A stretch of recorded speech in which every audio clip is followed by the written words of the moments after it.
Let us bow our heads. Our Father, who art in heaven, hallowed be your name. Your kingdom come here tonight, at this meeting, as it is in heaven. Let us do what is as it is in heaven. Give all here tonight the wisdom, knowledge, counsel, and understanding needed to make decisions, to move this city toward and into the original intents which you created it for. Forgive us when we falter, as we forgive those who have faltered or made mistakes in the past. Let us not be tempted to seek vengeance against those who have harmed us in the past. Let us forgive the past so we can move into the future. Lead us not into temptation. Deliver us from evil. For yours is the kingdom and the power and the glory forever. Lead us by the power of your hand this night. Bless each and every leader that is here. In Jesus' name, amen. Amen. It is 6:01. I would like to call this meeting to order in the absence of the mayor. Those who are present, Alderperson Clem. Here. Monroe is absent. Simmons. Here. Parker. Here. Stacy. Here. Shadle. Here. Sanders is absent, and Sellers. Here. With a quorum present, could I have a motion to have Alderperson Shadle serve as Mayor Pro Tem for this meeting? So move. Second. I am corrected, temporary chair. And just one motion. Okay. Clem, and who else? Park. Parker. Clem and Parker. All in favor, say aye. Aye. Anyone opposed? Alderperson Shadle, you are the chair of this meeting. Thank you, Mayor. First item on the agenda then would be the Pledge of Allegiance. I pledge allegiance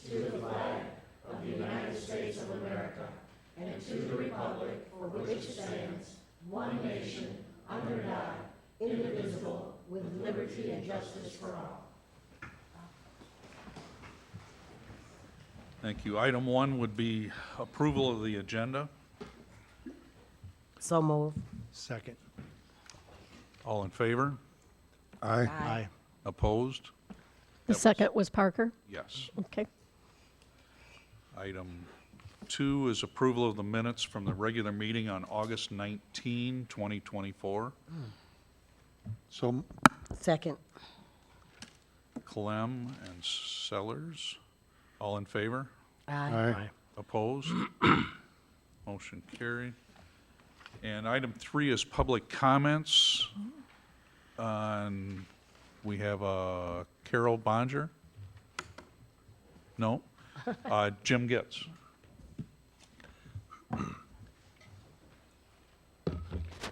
Thank you, Mayor Pro Tem and members of the council, Madam Clerk. It is rare for me to appear at this meeting. I did it for 12 years, and that was quite enough. So I commend you for your service. There's an item on your agenda that relates to engineering approval for a contract for water and sewer extension to the west to a church with an extension. I've had several people approach me with background on this, and I wanted to clarify a couple of things for the council. I'm not here to argue against it or for it, but it was represented to me that somehow the city in 1999 had made a firm commitment to extend water and sewer at that time, and that it was a broken commitment. I will tell you that here is the real background of it, and I may ask you for leave just to finish my comments. When the church built its extension, there is a code provision requiring a sprinkling system. But a sprinkling system is only as good as the water pressure. There was not a water and sewer extension that far out to the city. So the logical way to make this work was to give a waiver, which was done by the community development director and done largely on his own authority, not with the consultation of myself or the council, because it's within his administrative purview. Now, it was represented that the city would like to extend water and sewer and anticipated perhaps within 3 to 5 years. Keep in mind that at that time, the state funds to supplement anything we did locally were very limited. The water and sewer extension north of town to the hotel was a way for us to extend water and sewer out to the bypass with the help of the state, or it would have never happened. There was no other project out to the west that would support that kind of grant funds, and no one wanted to take all of the money that was for the infrastructure improvements within the city that was badly deteriorated and commit it to one single project at the time.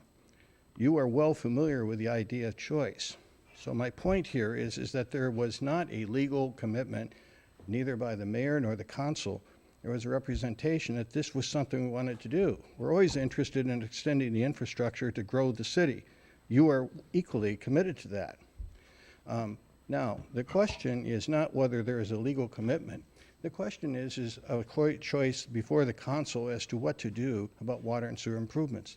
And the infrastructure availability of funds today is 100% different than it was at that time in 1999 and thereafter. So the city wisely has before it an opportunity to decide how to rebuild not only the infrastructure within the city, but how to extend it. So I'm not suggesting here that you shouldn't do this, that just because there isn't a legal commitment. There was a moral commitment to try to help in every way we could. Now you have the opportunity to approve the engineering for this project and to extend it westward. And hopefully, when you do this, hopefully, you will do it in such a way that you can expand the reach and the surrounding areas and grow that, because it is a logical growth area for the city in the future. But I wanted to explain simply in very simple terms here tonight what was going on back then and what was not going back then. Because to my knowledge, nothing ever came to the council, nothing was ever signed off.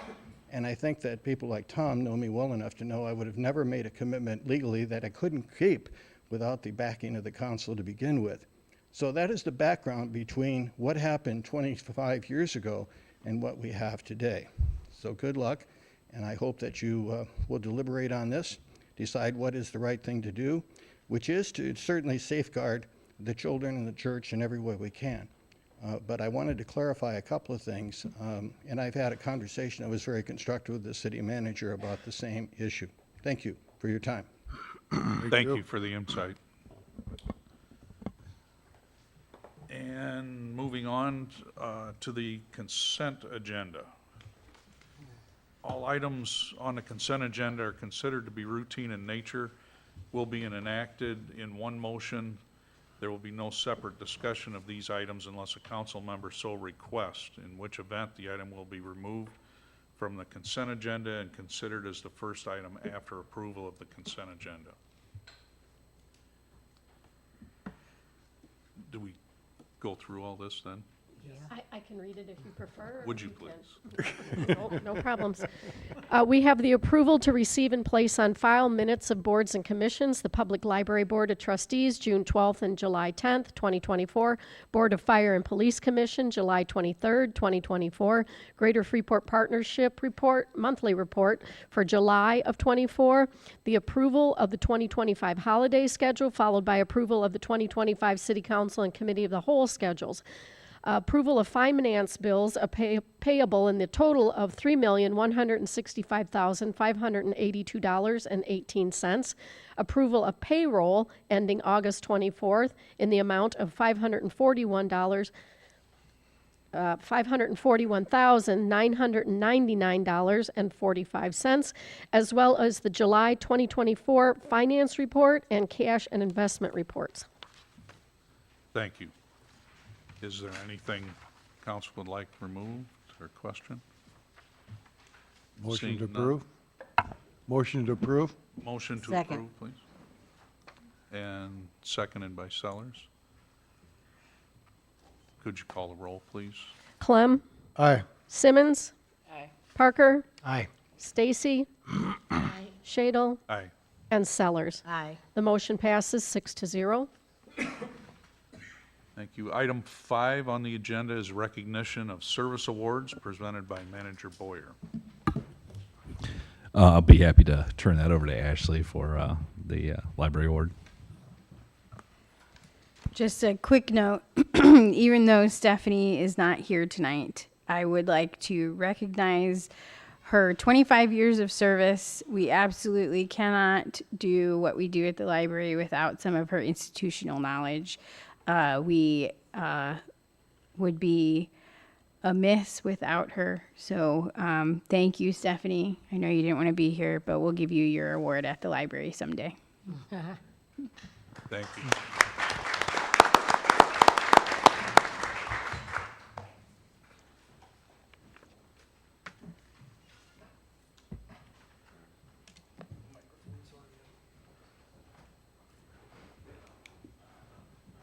So we're going to recognize Dustin Roan for his 5 years of service. This month will be his 5th year with the Freeport Police Department. Dustin started off as an intern with the police department prior to being hired.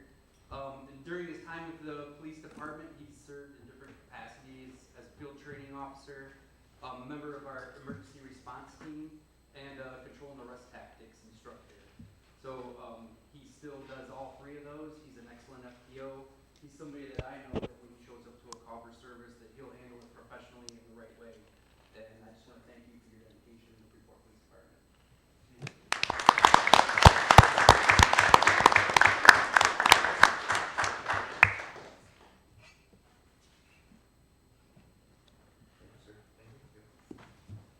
Thank you. There's also one for the fire department that, Yes, that's Chad Schubert. He's celebrating his 15th year with the fire department. Invitation was extended to him, but he had to decline due to a previous commitment. So we also congratulate Chad Schubert on his 15 years. and thank him also.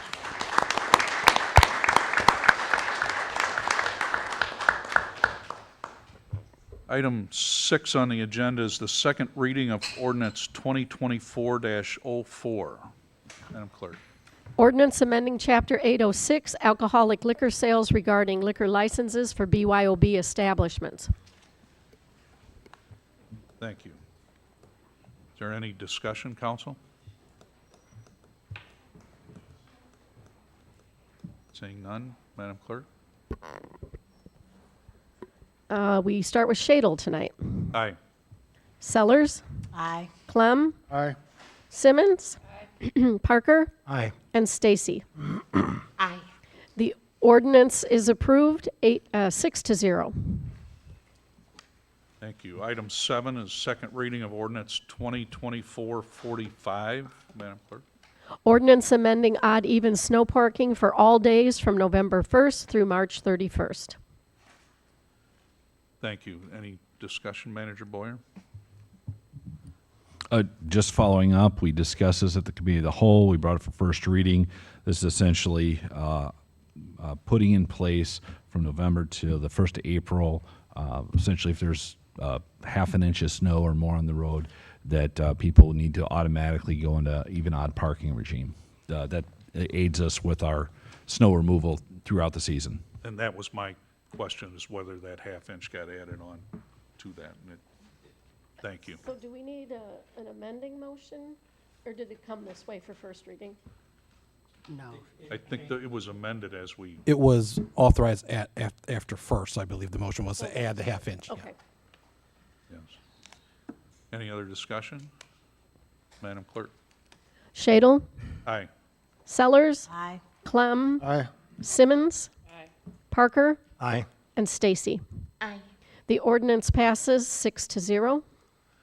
Item 8 is a second reading of ordinance 2024-46. Madam Clerk? Ordinance approving accessible parking space on Exchange near Galena Avenue. Manager Boyer? Just following up, we'd like to add an additional disabled parking spot on Exchange near Galena to help with the VA office there, where the folks, we have a large percentage of disabled folks coming up there to get to work there. So, staff is requesting council approve the additional spot. Any other discussion? Madam Clerk, please. Shadle, Aye. Sellers, Aye. Clem, Aye. Simmons, Parker, Aye. and Stacy. Aye. The ordinance passes 6-0. Thank you. Item 9 is second reading of ordinance 2024-47. Madam Clerk? Ordinance approving hangar lease L5 with Paul Oda at Albertus Airport. Manager Boyer? Thank you, Mr. Chairman. Just to follow up, this is a lease for Hangar L5. Mr. Oda's having some work done there on his airplane, and he'd like to lease it for $165 a month. So staff recommends approval of this lease. Any other discussion? Alderman Stacy? So Paul is the one leasing L5? Mr. Oda is. Okay. And he's a worker out there? Negative. It's his airplane, and he's storing it in this hangar temporarily until he can get it worked on.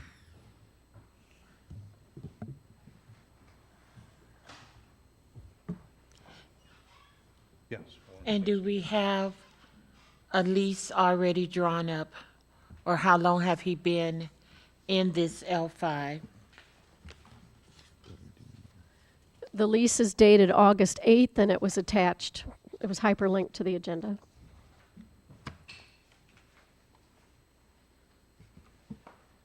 So basically, what we're voting on is already in place. That's probably going to be the case most of the time. Yes, Attorney Zito? Yes.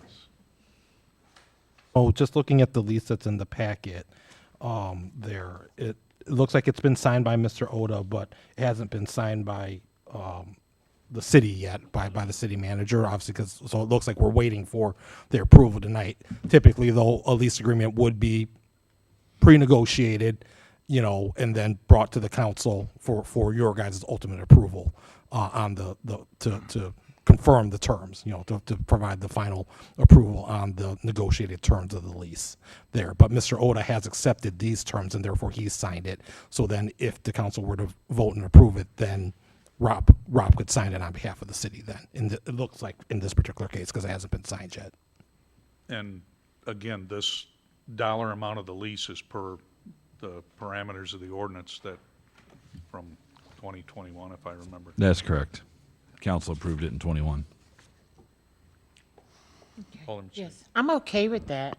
I just wanted an understanding because he's already in there. We've had 3 meetings. And so I have no problem with even voting yes, but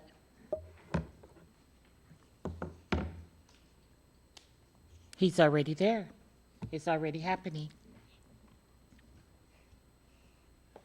Mr. Stegall? Yeah, just in my conversations with Ms. Jansen on the leases, I think in the smaller hangars, this is going to be a routine issue because they do rent month to month.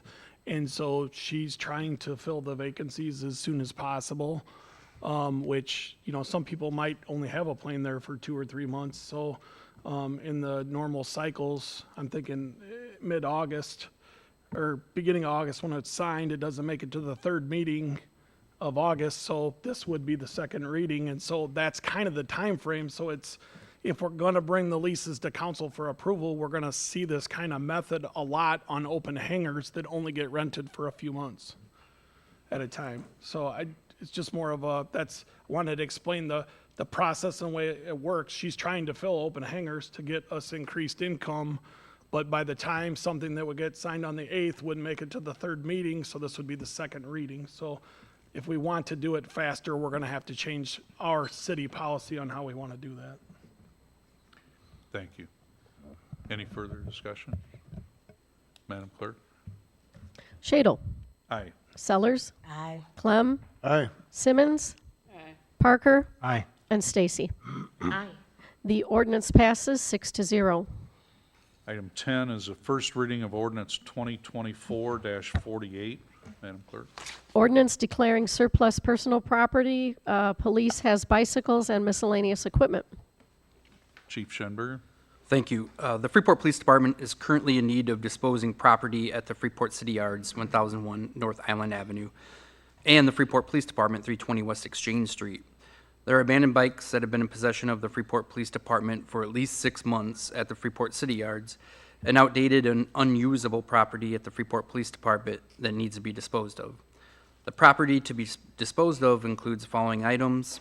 At the PD, there's a metal locker, an Epson dot matrix printer, a ribbon cartridge for that printer, a telephone with cords, two 35mm cameras with flash, and one red chair.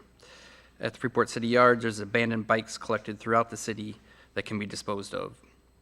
On June 25th of this year, a social media post was made on the Freeport Police Department Facebook page that read, "The Freeport Police Department storage shed is getting full again with abandoned bikes collected throughout the city. If you or someone you know is missing a bicycle, feel free to call the non-emergency phone line and arrange a time to view the collected bicycles. As of August 26th of 2024, no arrangements have been made to view the bicycles. There is no funding for this, and the staff is just requesting to recycle the bicycles and other metal items and properly discard the remaining items that can no longer be used." We have a Motion Motion to approve? Second. Motion by Clem, second by Parker. Any discussion? Seeing none, we'll move to item 11, which is the first reading of ordinance 2024-49. Do we have, question, Go ahead. it's listed to request for suspend the rules. That is the next item. Excuse me, That's I'm for sorry. item 11. That is the next item, but I believe there was some talk about this item as well. Chief Schenberger, would you like the rules suspended on that? Well, I mean, if it's the will of the council, I mean, that would give us, we don't have to wait 2 more weeks to get rid of this stuff, because the bikes at the bike shed, or the bike shed's completely full. There's a portion of the bike shed where we store vehicles that have been used in crimes. That's full, and then where the bikes are stored is full, so we're running out of room, to where to put bikes. Motion to suspend the rules? Second. If you could help me, suspending the motion to suspend the rules is needed 2/3 vote, 2/3 and it's non-debatable. 2/3 and it's non-debatable. Madam Clerk, could you take the roll for the suspension only? Certainly. I missed the second, though. Parker? Either one of us. Shadle? Aye. Sellers? Aye. Clem? Aye. Simmons? Parker? Aye. And Stacy. Aye. The suspension passes 6-0. And now before you would be the second reading of ordinance 2024-48. Madam Clerk? Shadle? Aye. Sellers? Aye. Clem? Aye. Simmons? Parker? Aye. And Stacy. Aye. And the ordinance passes 6-0. Thank you. Item 11 would be the first reading of ordinance 2024-49. Ordinance approving lease of postage meter from Pitney Bowes. Director Richter. Thank you. City Hall has utilized a postage meter for over 10 years. The postage meter is located on the second floor of City Hall. All departments, with the exception of the library, as they have their own, have the ability to utilize the City Hall postage meter. The advantages of utilizing a postage meter include a discount of 4 cents per piece of mail, provides a alternative to issuing rolls of stamps to each department, which is more difficult to control. Ensure the accuracy of the postage required on the envelopes. Digital postage meters can also track who used the machine and when, allowing departments to individually track cost. And postage meters automatically update to the latest postage rates. On June 30th of 2024, the U.S. Postal Service decertified postage meters that use IBI technology. We are allowed to use our current meter until the end of the year. However, we cannot load additional funds onto the machine after September 30th of 2024. A new technology called IMI is currently required. This necessitates the need for the city to enter into a new lease agreement for a postage meter with this new technology. Postage meters cannot be purchased. They can only be leased due to federal regulations. The Finance Department solicited information from 3 different companies. We are recommending Pitney Bowes. for a 5-year lease agreement. The staff is also requesting to suspend the rules, as many companies are working to get this in place before year end. I would also like to comment, it's kind of difficult to compare postage meter to postage meter. I think they purposely do that in the postage meter space. The one we currently use is a 65 letter per minute. You can send 65 letters per minute through the machine. Pitney Bowes the salesperson was hesitant to go lower than that because we do have occasional bulk mails that go out. And I personally, from the finance department, might be one of the heavy users of the postage meter due to all the accounts payable checks we mail out. So I am recommending the Pitney Bowes lease at 5 years. Motion to approve? Second. Motion by Clem, second by Parker. Any discussion? Alderman Stacy? What will the 5-year lease cost us? Per year, it's $1,000.57, so times 5. What I did is I calculated in there not only the lease cost, but the purchase of ink for the machine. And you have to buy these little meter tapes if you're sending packages that stick onto the, if you're doing more of a flat. So I tried to compare them as close as possible with 1 order of ink and 1 order of postage tapes.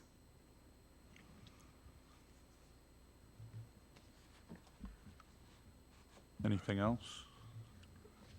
Motion to suspend the rules. Second? Motion's been made to suspend the rules, seconded by Clem.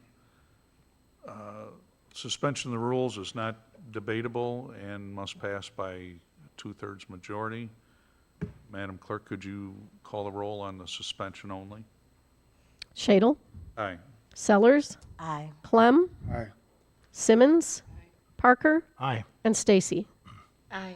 The suspension passes 6-0. And now before you would be the first, or the second reading of ordinance 2024-49. Madam Clerk? Shadle? Aye. Sellers? Aye. Clem? Aye. Simmons? Aye. Parker? Aye. And Stacy. Aye. The ordinance passes 6-0. Thank you. Item 12 is the first reading of ordinance 2024-50. Madam Clerk? Ordinance authorizing a lease with Matthew Van Bergen for Hangar J at Alberta's Airport. Manager Boyer? Thank you, Mr. Chairman. Matthew Van Bergen has approached the airport manager to lease Hangar J. He has currently 1 airplane stored at the airport, and he would like the larger space to put a total of 3 airplanes in Hangar J. This was previously occupied by Heritage Aero, and it would not take effect until October 1st. He'd probably like to get in there sooner. However, during September, we're going to be using the hangar for the logistics of a door repair. So staff recommends moving this forward to the next meeting. Motion to approve? Motion made by Clem, Second. second by Sellers. Any discussion? Let's move to the next meeting. Item 13, adoption of resolution R 2024-89. Manager Boyer. May I read it into record? Yes, Madam Clerk. Resolution approving the agreement with Crawford, Murphy, and Tilley for airport engineering services related to the general development of the Freeport, Alberta's airport.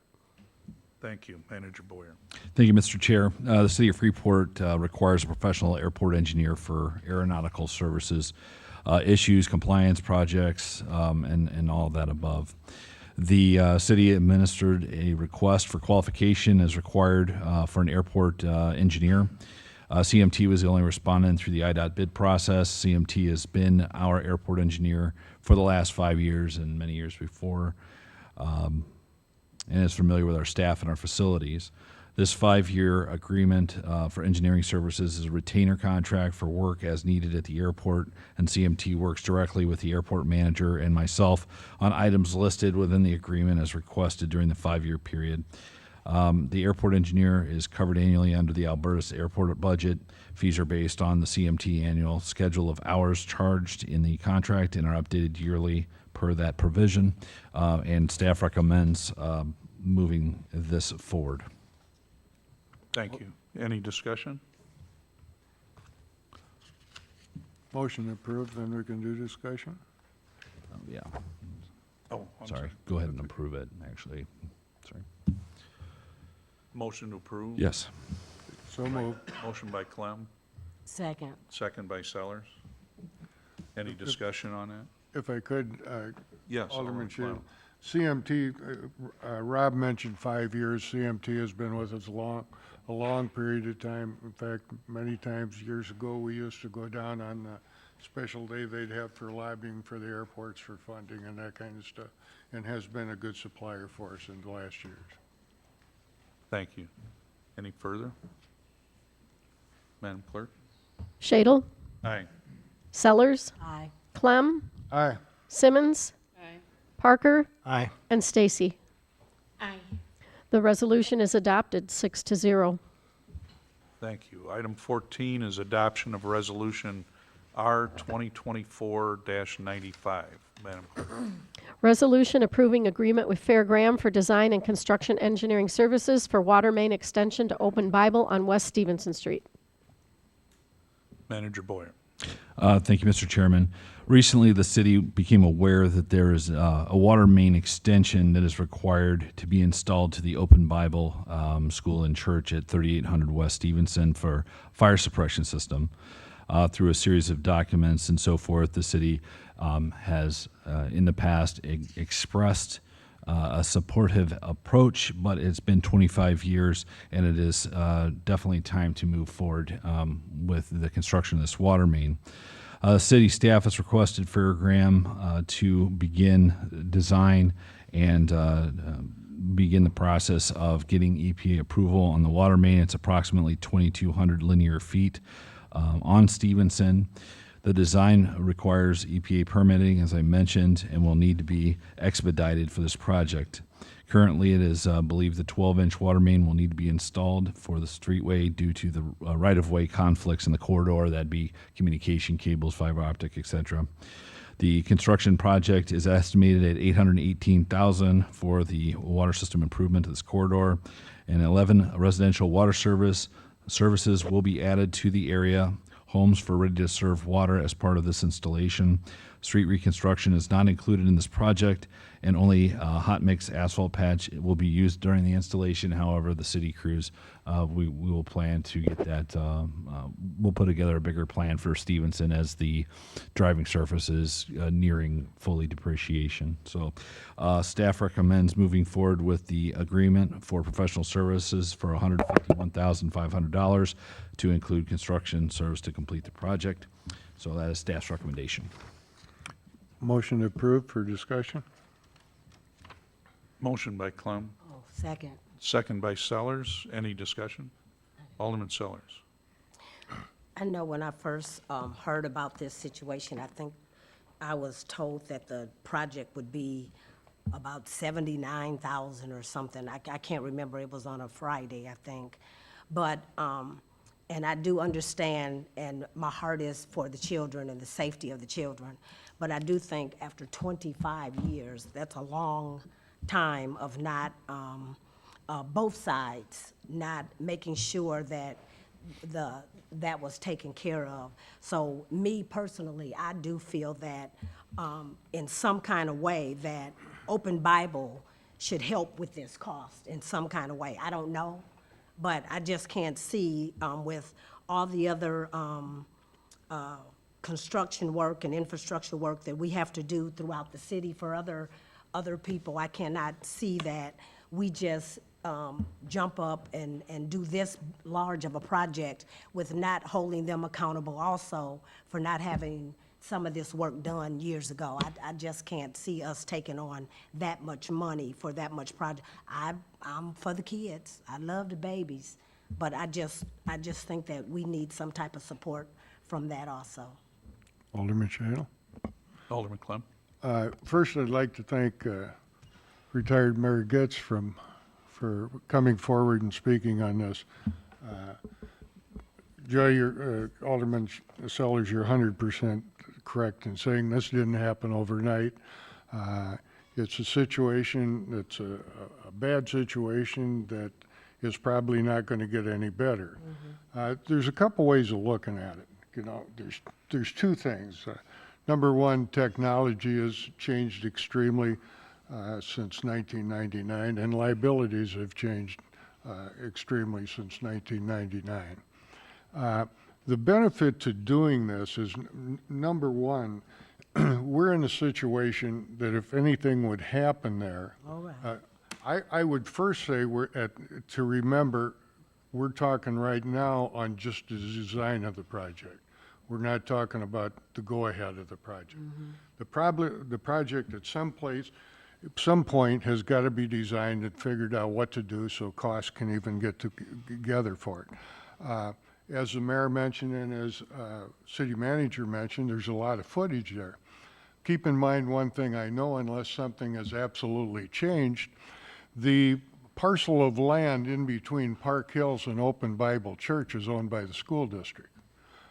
I was the president of the board at that time. It's been owned for years and was always rented out as a plot for it. There was an agreement made years ago that if that plot was ever sold, that Park Hills had first right of refusal on it. That was put in there because of the chance that they should realistically have that chance, because if they wanted to build another golf course, that was their place to do it. Well, we all know today, as we look at the golfing industry and as others, recreation and that kind of stuff, I would say to you, I'd look at that lot at sometime that's going to become open for some type of renovation or some type of something else. Because if this were to proceed through there, the first thing you would have is, number one, you'd have the availability for water for all the people going out to Stevenson to hook up to, which would give you a monthly fee out of everybody for doing that, okay? And you would solve a problem correctly, okay? Fire chief and I had some conversation beforehand on this, and you know, there are other things that could probably be done, but one of the things the mayor brought up, Rob brought up, and the fire chief brought up to me was the nearest fire hydrant is located on Bradmar, okay? If they ever have a fire there, there is no way to literally get the amount of water out there that's needed to supply any kind of fire. I do know the fire alarm works. The chief and I talked about this because the plumber I know that worked there set it off once and the fire department came out. So we know it works and all that kind of stuff. But to me, if you're going to do this project, I believe you should do it right. If you take in, you know, one of the things is well, why can't Open Bible drill a bigger well, drill an industrial well, go down hundreds of feet, if not more, to supply the amount of water? That still doesn't supply water for a fire hydrant there, and still doesn't supply the water that's needed, definitely needed for the sprinkler system. Chief and I also talked today that there is a fire system in there, and part of that fire system does have water to it, but it's only amount of 6 or 8 heads, I think you said, didn't you, Chief? 6 heads. Yeah, okay. There's 100 and some heads that don't have water to it. So in my mind, we're sitting here looking at a situation that can be resolved, okay? We have an opportunity to take a look at it and do it right, and would resolve issues and would resolve any liabilities that could be lying out there at this point. The mayor is 100% right when he said there is not a signed agreement that the city would bring out water there. But keep in mind also, if there ever was a fire and we lost people, everybody in here would be sitting here going like this. You know, so I believe this. Rob and I had a conversation yesterday, and Rob told me that during his time in the Marine Corps, he went to a class on whether it be airline catastrophes or you know, major events like that. Like, we'll just use like an airplane going down. There's usually 5 things that you can find as you go into the research on how we got there, that the plane went down, that should have been looked at or should have been talked about before that happened. Okay? We may be sitting here in like stage 3, 4, 5. You know, let's take a look at what we can realistically do, and the money that's authorized in here for the design of it does nothing more than design it and get it all ready to put in. If we go, there may be an opportunity for us, and Darren and the mayor, or excuse me, city manager would know more about that. But it seemed to me with an opportunity of a school that's sitting there with a situation with a sprinkler system and no water going through it, that somewhere, some of funding could become available to us.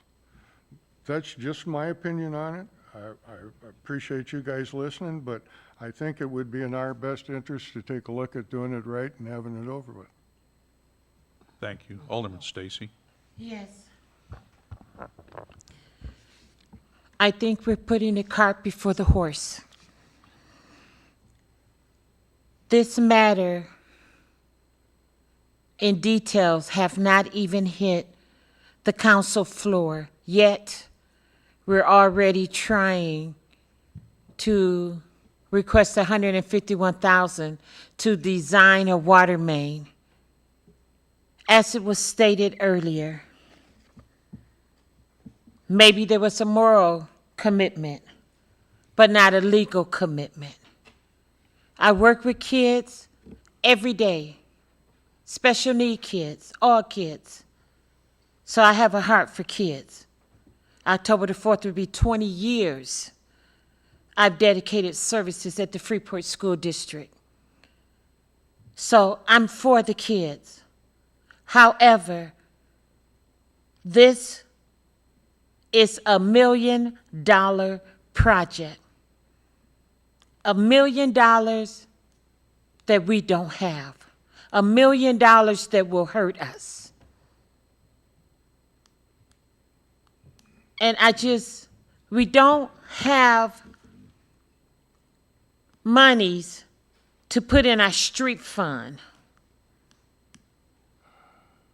But we have money for, we have $1 million for a private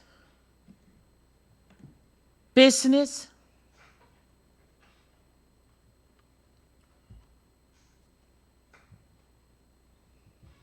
I think they need to look into grants. I think if we decide to do anything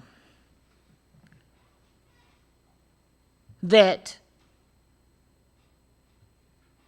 they have to meet us more than halfway.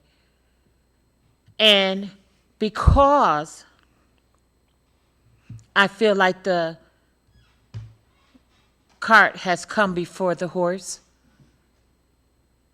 I would like to put this on hold, carry it over to the next cow, so that we can talk about the real issue in greater details. This is a $1 million project. And that's how I feel. I make a motion. Oh, okay. That, You make the motion for that? yes, Okay. that we carry it to the cow with greater communication on this matter. So there's a motion on the floor to lay this item over to the next council. You need a second on postponing this or laying this over to the next cow. If there's a second, then there'd be discussion on the layover. If there's no further discussion, then you would vote on just whether or not to lay this over to the next cow for further discussion. If that passes, then we lay it over. If it doesn't, then you keep your discussion going now. I'll second. Okay, we have a motion and a second to lay this over to the cow. Madam Clerk? Shadle, No. Sellers, Aye. Clem, No. Simmons, Aye. No. Parker, and Stacy. Aye. We are tied 3-3, Attorney Zito. It doesn't pass. We're at So a it tie. fails- Yeah, there's fails no one for here to no break majority? the tie. So yeah, Alderman Sellers, you had- back to discussion. Yes, I just wanted to also say that I understand we have to do something, but I just want them, for both the city and the leadership at Open Bible, negligence for us to have to pay that much money. I think that they should come and kind of have conversation and help us some kind of way pay for this, because I just think it's just a lot of money, and we have a lot of other streets and alleys and driveways, parking lots, I mean, to be taken care of also, and I just think that they should put a little skin in the game and kind of help us out on this. So that's what my request is. Alderman Stacy? I don't want to put no one on the spot. And Director Duckman, I hope you're okay with me asking you for your opinion. I know the comment, the handshake, whatever it was with the principal, came from the Community Development Department. And I just don't understand how one would have that much power, and it not ever come to the mayor or the council. Could you help me understand? Well, thank you for putting me on the spot, number one, Alderperson Stacy. But I will say that I wouldn't make that decision just because I don't have that authority to promise a developer or a church, any entity, $1 million water main. I couldn't do that. So I don't know. Do I think that there could have been a conversation? I'm hearing this was from what year, 2000, 2005? 1999. I was enjoying high school in 1999. So anyways, but at that time, I don't know why they would do it. I could imagine that maybe they had a conversation or an email. Could certainly happen, but it would be bad practice, in my opinion, to make promises to developers. I'm always a under promise, over deliver person anyways. So why that developer or why the community development director at that time did that, I have no idea. I would guess they were probably terminated or didn't last long here, because if they caused us a lot of problems now. So I hope they regret doing it. Can I have a follow-up? Shadle? Alderman This was Stacy, go ahead. This was supposed to be 3 to 5 years. And why they made it 25 years. You know, we should have been crying about the kids from 1999. Now, 25 years later, and our focus is supposed to be, oh, the kids. Even if there was an agreement,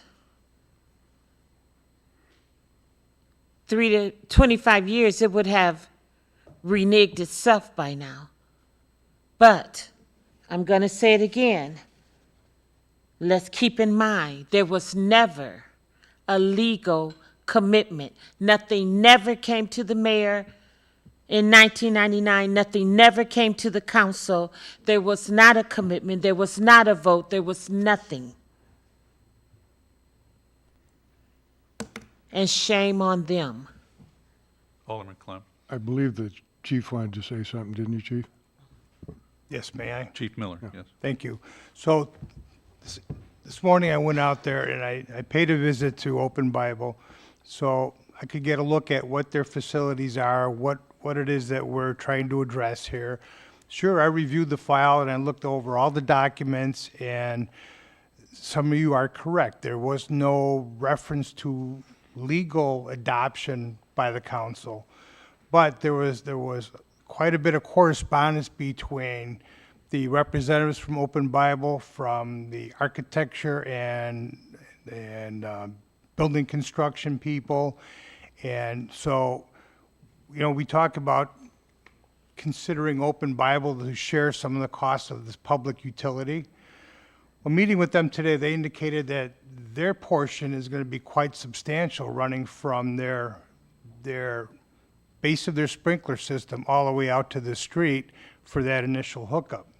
They further demonstrated to me that they're a nonprofit organization, so all their revenues that come in are turned back into the building and also conducting their classes. And also, it should be known that their class occupancy of students is right around 200 children per day. So further details about the sprinkler system itself, their system right now has 185 heads that are not provided water for. We talked about 6 heads having water supply. That's what's considered off the domestic system. That comes off of their tap water and a 2-inch pipe coming from their well. So the 6 heads are limited to a small storage area because they have paper products in there. So the complex consists of a 2-story school area and then a 1-story block construction administrative offices, and then a ordinary construction church facility. So when they built this school building, they added additional expense to put in rated assemblies. That means fire doors, special fire resistive caulk around pipe chases, and things of that nature. They overbuilt it with the anticipation of that 3 to 5 year water supply being provided. So they incurred additional expense to hold off the requirements from government agencies for that 3 to 5 years. So also speaking with them today, not only is the state fire marshal the authority having jurisdiction out there, which explains why we weren't involved for 25 years. Occasionally, fire marshal is invited to attend while the state fire marshal conducts an inspection, but for that to be on our schedule on an annual basis, that's not something that we have the ability to do because it's state fire marshal. In addition to the state fire marshal, Department of Children and Family Services require the state fire marshal to conduct inspections out there. So not only is it state fire marshal, DCFS has a hand in this as well.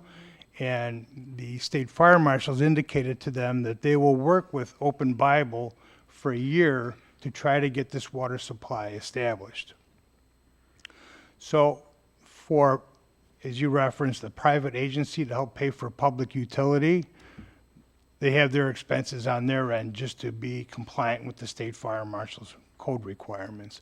Also, as Alderman Clem indicated, this would better position the city for future annexation to the west and expansion. This would also provide a reliable and stable water source to those other 10 residential areas that are along Stevenson.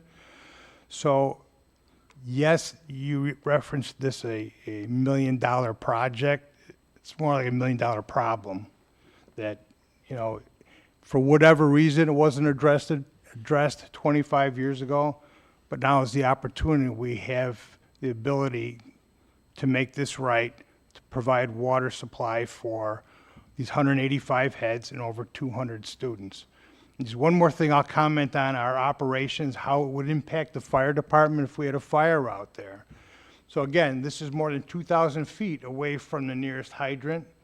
So when we use our large diameter hose for establishing a water supply, every 500 feet, you would need to place a fire engine, a pumper, to do what's called relay pumping. That engine would support and push that water another 500 feet. Then another pumper for 500 feet. So we would have to use 4 pumpers, 4 fire engines, just to push that water supply 2,000 feet. I only have 3 pumpers in town. So just to set up that operation, if I had 10 pumpers, that takes a lot of personnel, a lot of staff, and a lot of time. It would be an extended period of time before we'd have water on that fire in any of those 3 structures that we talked about. So yes, it's a problematic from a cost standpoint, but it's also a problem from our operation standpoint. Thank you. Alderman Sellers. Yes, and I totally agree with all of those things. I think it would be great for our community. But I'm also wondering, who would get neglected again, you know, because of taking care of this? So who's going to get neglected from getting their street done or whatever? I mean, where's this money going to actually come from? And then, you know, it's like this is probably the 3rd or 4th thing that I've dealt with that has been on the books for 20 years, 15 years. I even had something to come to me, it was 60 years. 1964, I think that's when it happened. But I'm saying we're getting all these things that nobody's ever done. Now all of a sudden, all of this stuff is coming up and it's on our plate. And there's things that we do need to take care of. And I'm glad we're seeing it now before a child got hurt. But I'm just saying, we need to go through our books or go through something and find out what's out there that we are steady neglecting for 15, 20, 60 years that's coming up and costing us 3, 5, 10 times as much to get taken care of. And that's one of my biggest issues is that it's constantly something that is coming from out of the woodworks that never got taken care of. Now, you know, we got to take care of it, which we do. We have to take care of it. You got to do it, you know.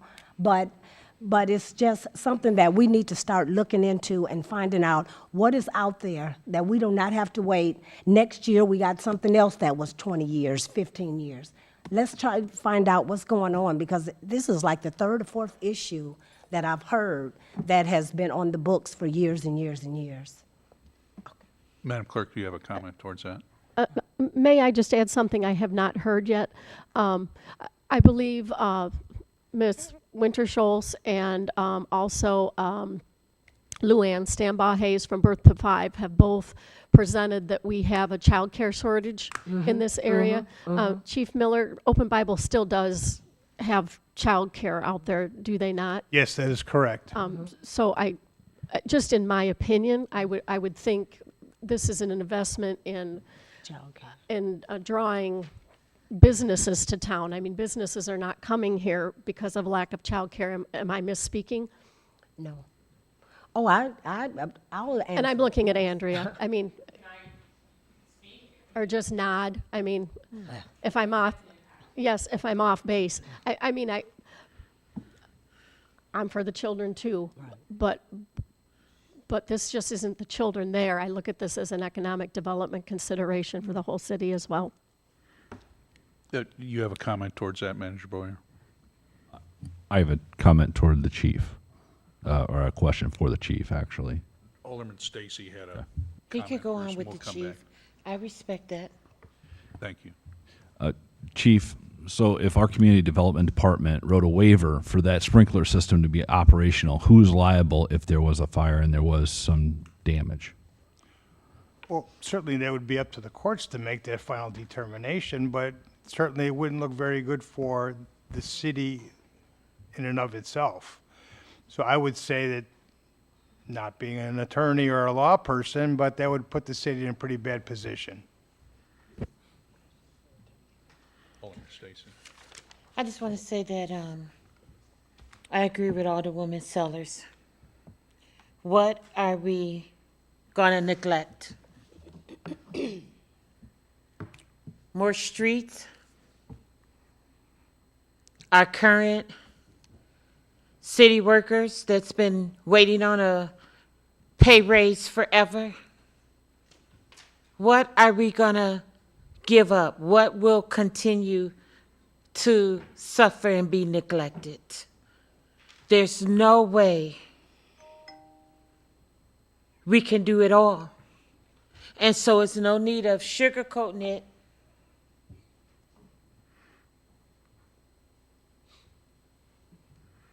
Or making up things.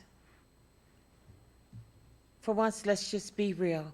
What is going to be neglected besides our roads and our city employees already that we're trying not to lose? Alderman Clem. A couple things. If you'll remember, and every time you look at your water bill, you will note there are a whole bunch of extra charges in there.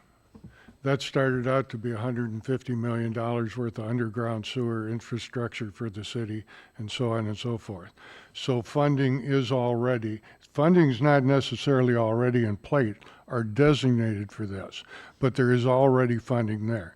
Keep in mind, okay, one thing here. We aren't talking about $1 million right now. You're talking about $181,000 to design it and draw it up. And then it has to be approved by the EPA, which is Darren said his hand up too. It's got to be approved by EPA. And odds are there's going to be some type of partial funding or funding out there from someplace.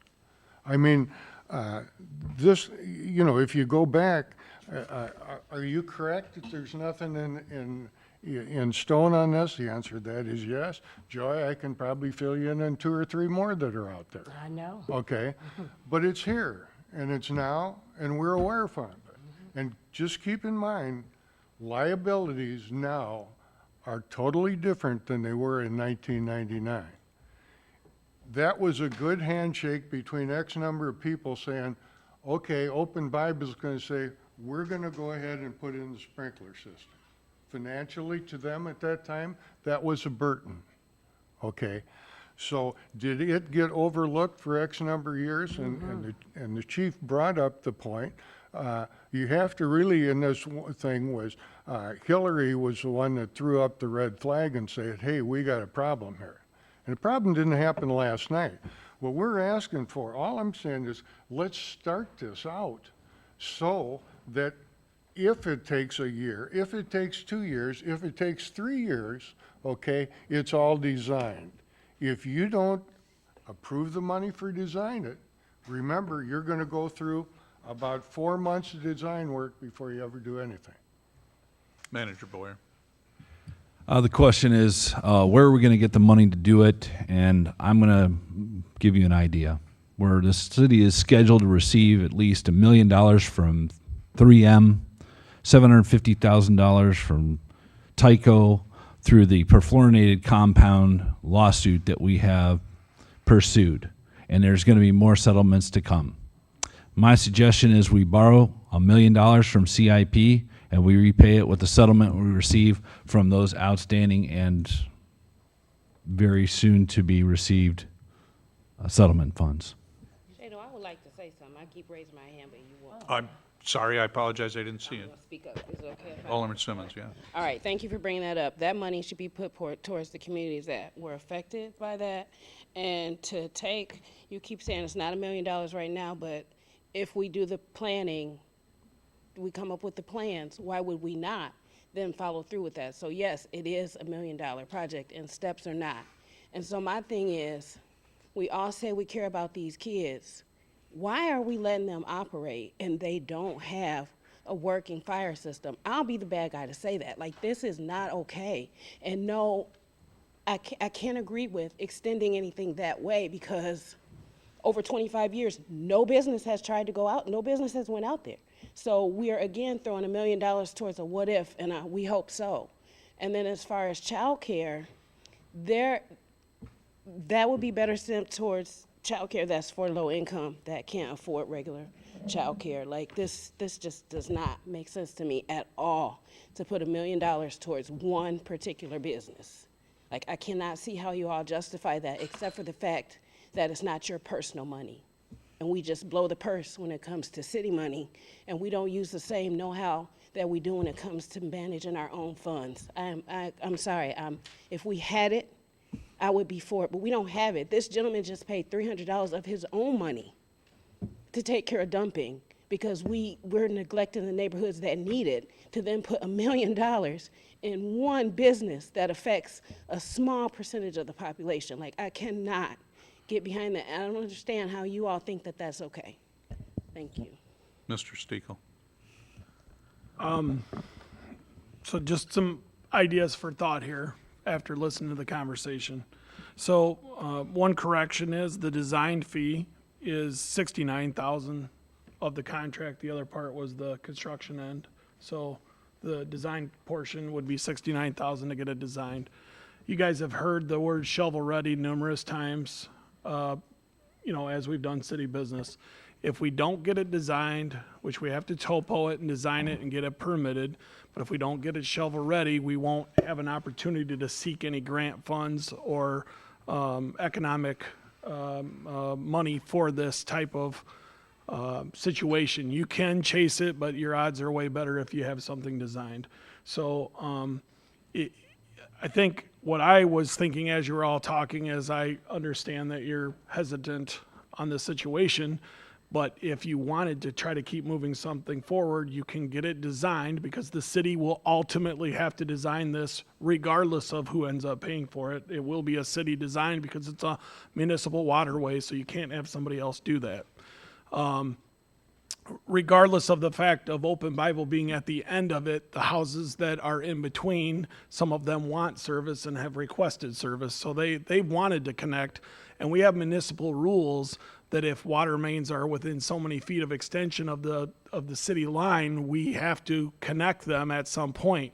We have been waiting for that. So I will tell you that the $69,000 will get it designed, it will get it permitted, and then while that's going on, we can figure out through the lobbyist, Fairgram loan team, maybe GFP, we can solicit people, see if we can find some funds to do this. It sounds like an awful good cause to extend water to a child care center.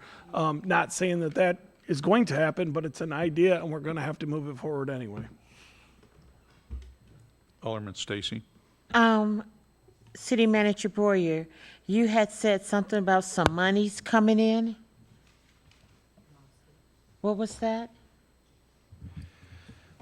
For approximately 4 years, the city has been working with the law firm Napoli Shikolnik.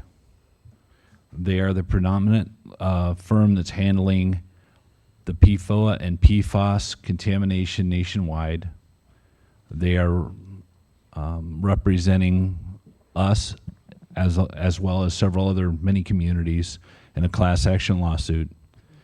And we've already had successfully negotiated with 3M, and we're working on Tyco, and we're working with DuPont. And as it stands today, I think we will receive something substantial to cover the cost of a project such as this. And it would be in line with what the purpose of those funds would be for. The city's already paid has developed new source water.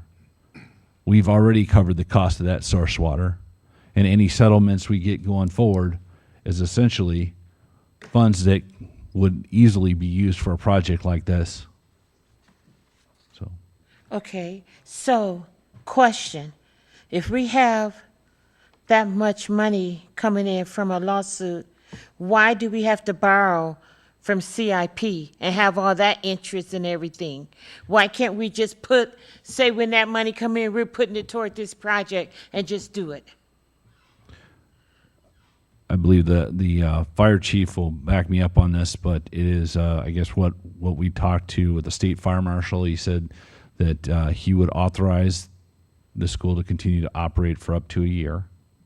It takes time to design. It takes time to permit.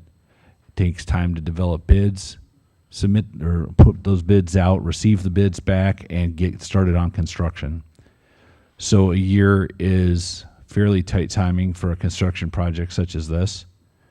And at the end of the day, I don't think I could live with myself if somebody burned to death in that building.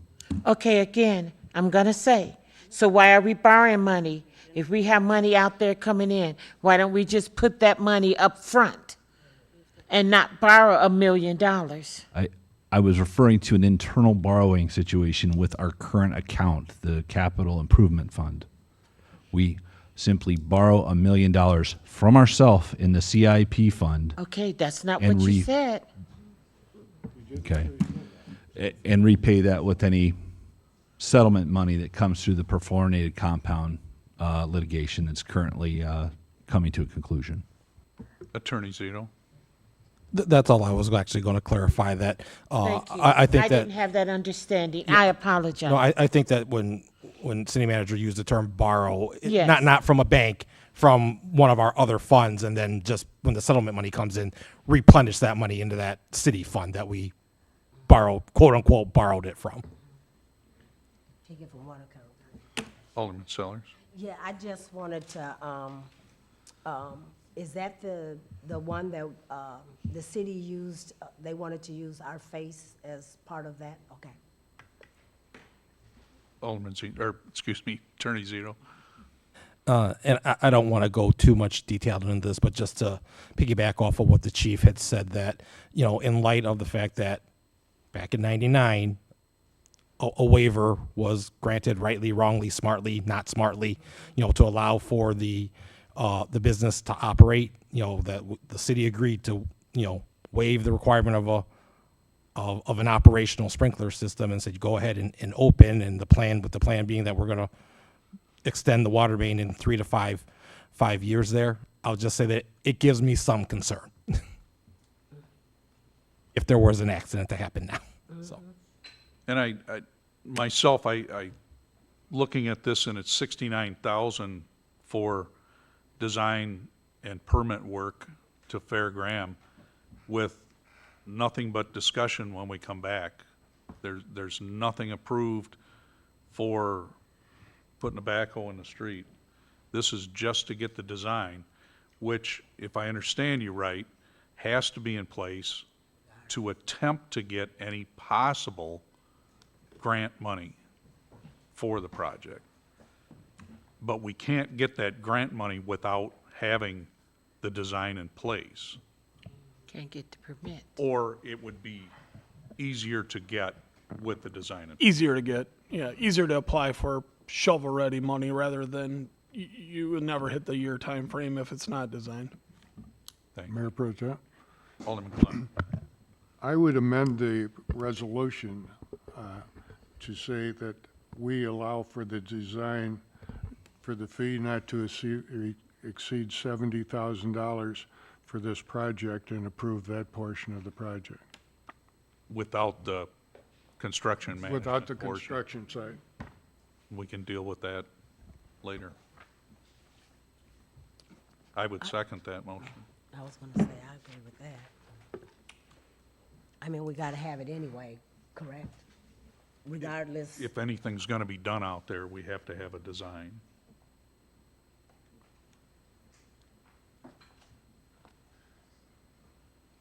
Attorney Zito? So I was just going to reiterate where we're procedurally where we're at right now. Please do. Is that so? Right now, Alderman Clem has made a motion to amend the original motion to approve the contract at its original stated amount of $151,500. So that's the original motion, right? Was to approve the contract at $151,500. Alderman Clem now has made a motion to say, how about we approve just the design portion of it at a not to exceed number of $70,000. The balance of it would then have to come back for council to do, which would be the construction engineering. You know, if you guys, you know, at that point, if we figure out we get grants or not or anything like that, but at least it keeps, I think, Alderman Clem, you're saying that it keeps the ball rolling there, but it at least says that all we're approving right now is not to exceed $70,000 for design engineering only. So that's the motion and a second, that amendment. Alderman Sellers? Oh, I was gonna say, I can agree with that because it's something we're gonna have to do anyway. So at least getting it out there and getting it done, and now that we have a lobbyist and we have Fairgram that can start looking for us some grants through that, and maybe even Open Bible getting some type of help. But I just think that we need everybody, whoever can put some skin in it, put it in. 'Cause Alderman Stacy. Can we keep it at 69,000 since that's what it says? Why we need that extra 1,000? That would be fine with Fairground. No, I would amend the motion to 69,000. I just used the $70,000 figure. It says nobody really knew the total dollars and cents of the penny, but I would change it to 69,000. I don't have a problem with that. I second that amendment to the amendment. So we would be voting now on, Shado. She had her hand. Shado. oh, I'm sorry. For Attorney Zito, if that's okay. So with the amendment, would it then come back to council as a first reading again? Or is it still coming back as a second reading? No, this is a resolution, so this is only one vote tonight. Contract there. So, but the contract was an original 151.5. There's a pending motion to change that to 69,000, not to exceed 69,000, to just do the design portion of the contract, because the whole contract was design plus construction engineering. Now, Alderman Clem has made a motion to just do the design part, not to exceed 69,000. Okay, thank you. Madam Clerk? So this is just on the amendment. Yes, Just so the everyone amendment? knows. design. Yeah. And it's just the amendment to 69,000. Correct. Shadle? Aye. Sellers? Aye. Clem? Aye. Simmons?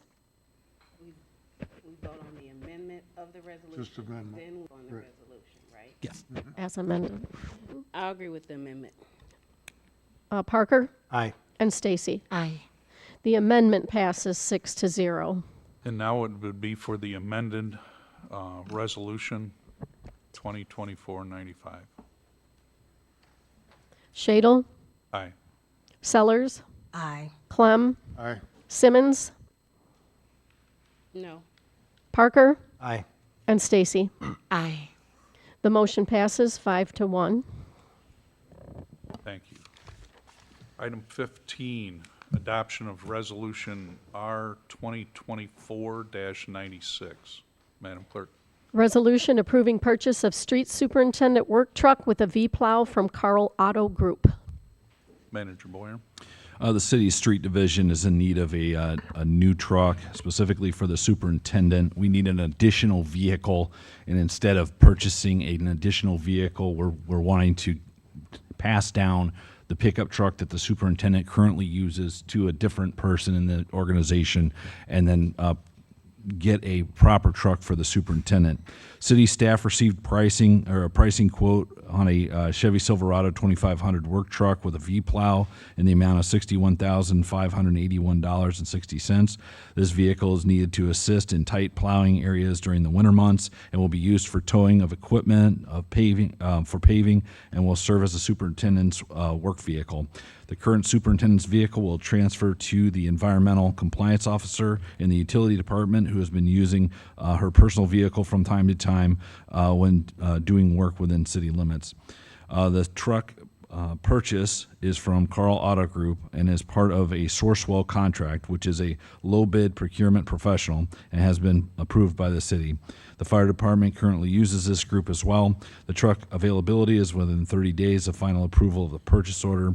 The truck purchase would basically we're changing our priorities within the street department's vehicle budget, and we're wanting to move forward with this in lieu of a dump truck that we previously budgeted for. So staff requests City Council approve the work truck purchase with the V-plow in the amount of $61,581.60. Motion to approve? Motion by Clem, second by Shadle. Any discussion? Yes, I have one question I'd like to ask. Alderman Sellers. Yes, so where are you getting this money from, and how many vehicles have we bought this year? I don't believe we bought any. We haven't, So we do have this cash Yeah. to buy this vehicle. Yeah, we have budgeted amounts.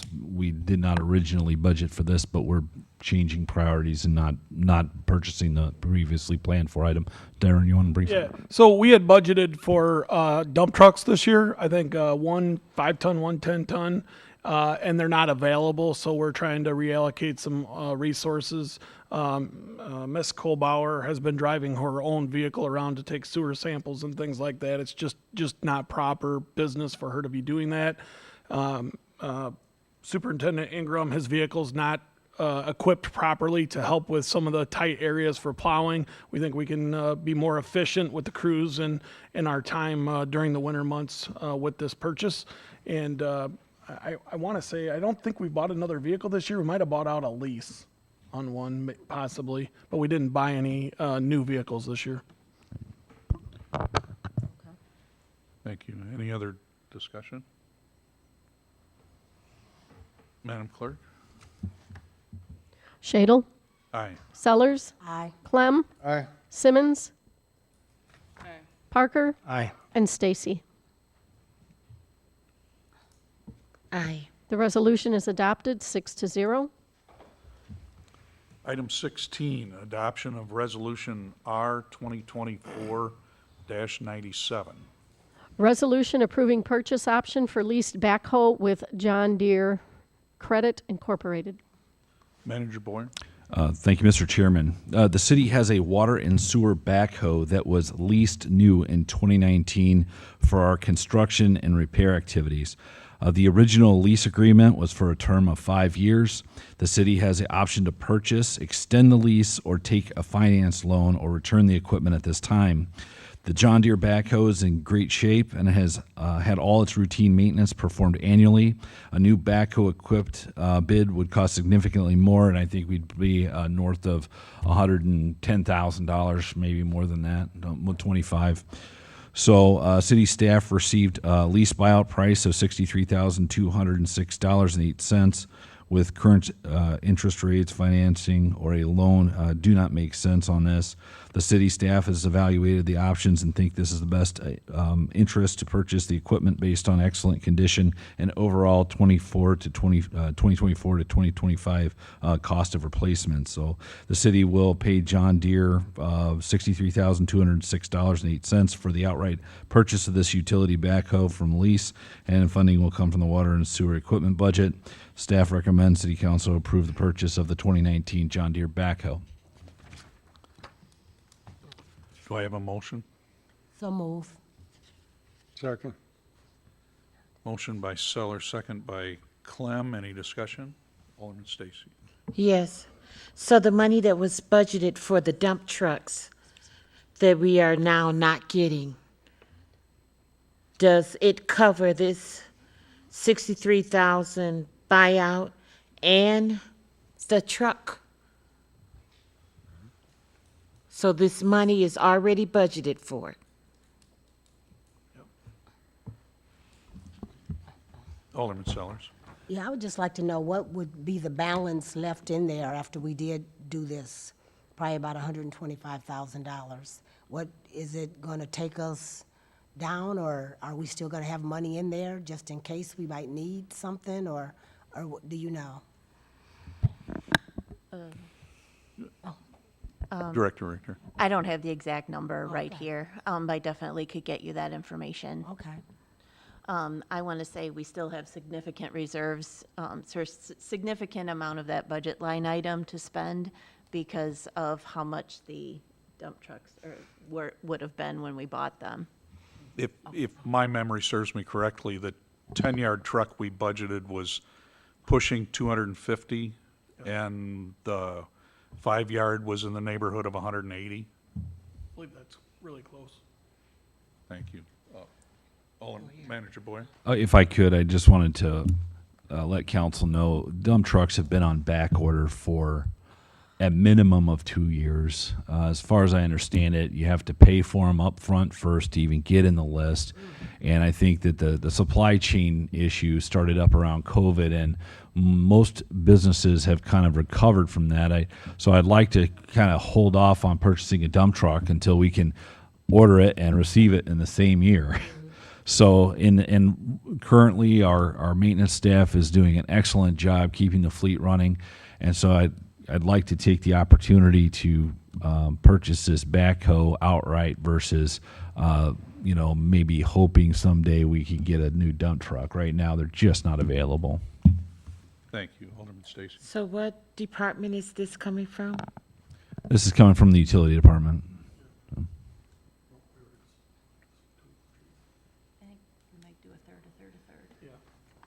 Yeah, the current plan was, because this item is shared, we're gonna use it between, split between water, sewer, and storm, equally, a third, and a third.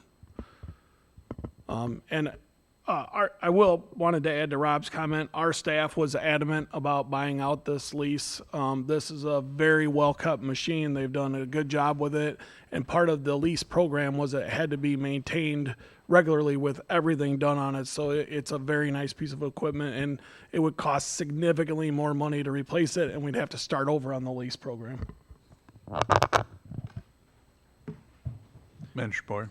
Just throwing my 2 cents in on one last thing, I think we did what we had to do in 2017 to get the equipment in-house, and we did a lot of these leases, but I think we're moving toward outright purchases in the future so we don't have these long-term payments to keep up with. So this just goes in line with kind of that overall strategy.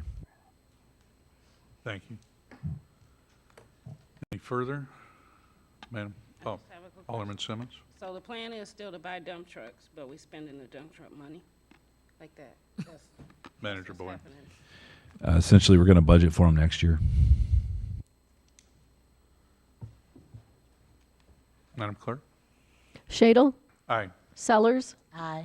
Clem, Aye. Simmons, No. Parker, Aye. Stacy.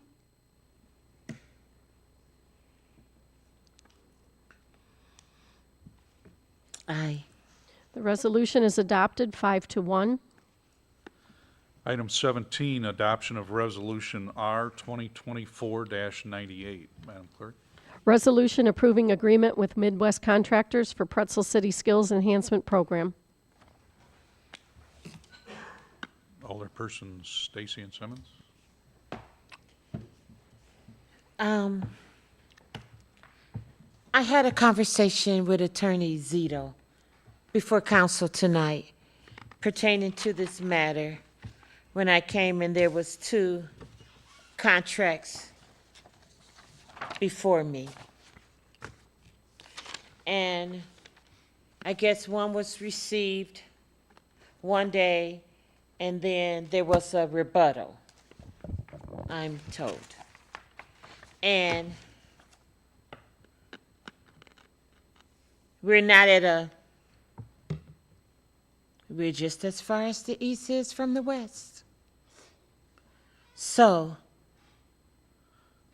this is our street, and we've got to do something. We've got to hit that happy medium some way, somehow. So, I am making a motion that this be carried over to the COW, given the city and Midwest contractors time to come together and see how close they can pull back for making this work. It's just eating up our summertime, but I'm not giving up on it. We have to do something. There haven't been any hot mix, potholes, whatever, done since this program ended. And so my motion is to carry it to the COW for further discussion in hopes that the city and Midwest contract can meet and bridge the gap so that we can bring it back to the council as soon as possible. So I make a motion. I second it. Motion by Stacy, second by Sellers to move this item to the COW. Madam Clerk? Was there other discussion? Attorney Zito. So just so that the board knows, so the two contracts that you have on your desk, the first version, or one of the contracts, the first contract, was the contract based off of the council's direction to go move forward and prepare a contract to extend the program. Staff came up with a contract, and after talking to Alderman Stacy and Alderman Simmons there, so with their input, we created a contract. We presented that to Midwest Contractors earlier this week. We got their counter offer on Friday, I believe, Friday afternoon. There, without going into the details, we're pretty far apart on there. So that's kind of what brought us then to where Alderman Stacy has prompted her to make the motion to lay this over to see if there's an opportunity between now and the cow and maybe even the next city council meeting to see if we can't find some common ground on this contract. Thank you. Thank you. Madam Clerk? Could I just get clarification? Can you tell by glancing at them, or Manager Boyer, do you know which one was the original and which one's the counter offer? The one with the large border at the top is the city's version. This one. That's the city? That's the city version. That's the kind. This is the city? Okay.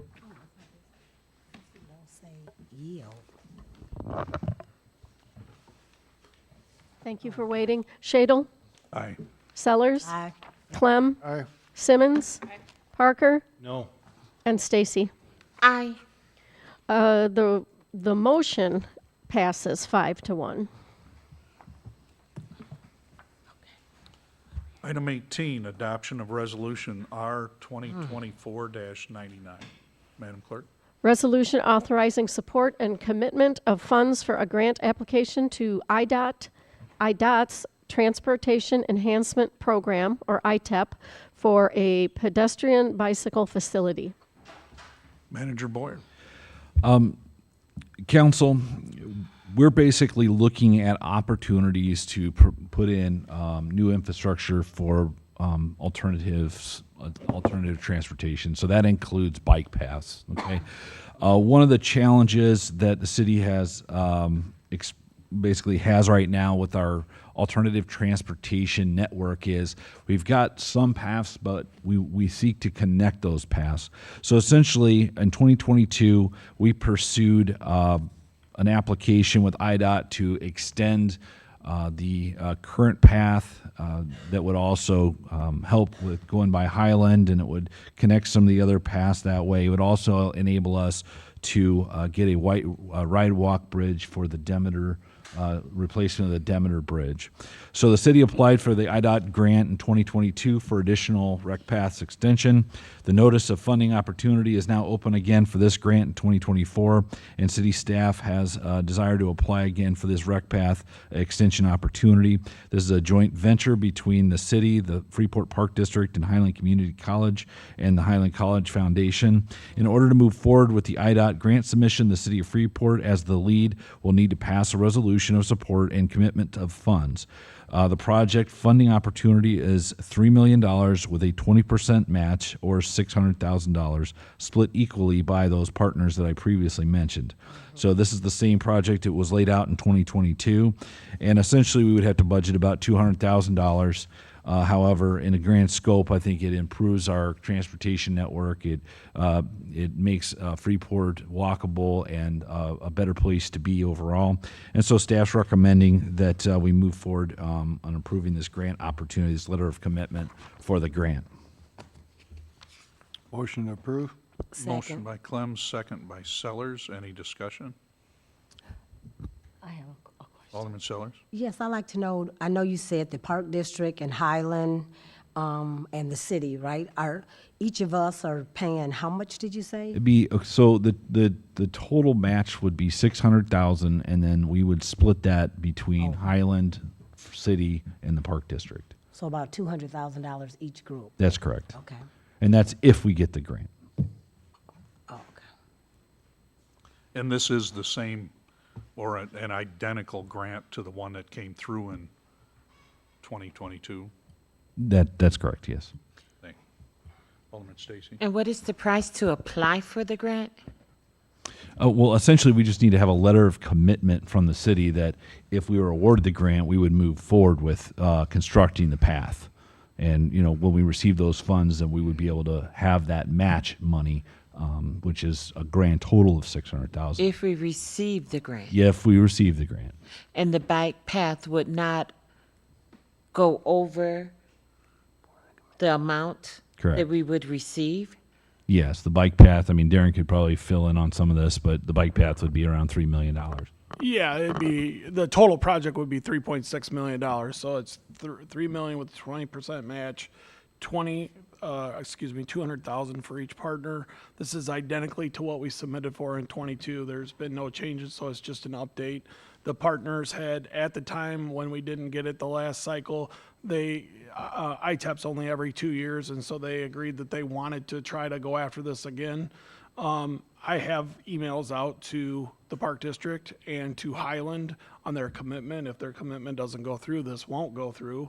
But we are on a time schedule, and as you guys all know, grant cycles are very condensed now.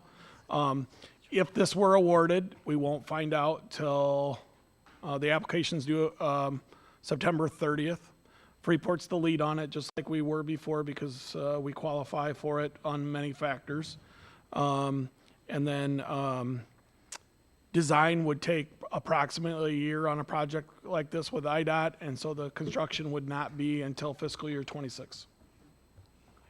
Thank you. Alderman Stacy?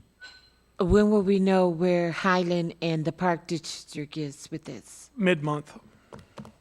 Yep, they're taking it both to their boards. They were positive about it today, but we got short notice on this, so it's not something that we could have predicted earlier or asked questions earlier.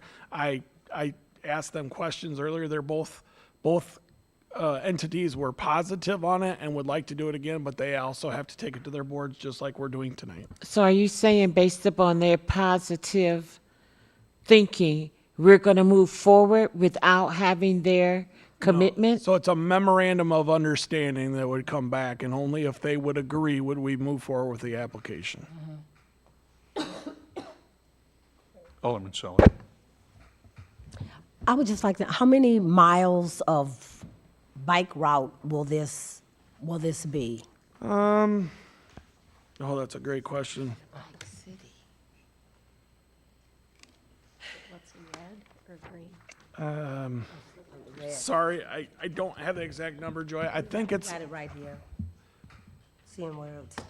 oh, where there was a map that was It's a attached. map, it's not- Yeah, it's a map.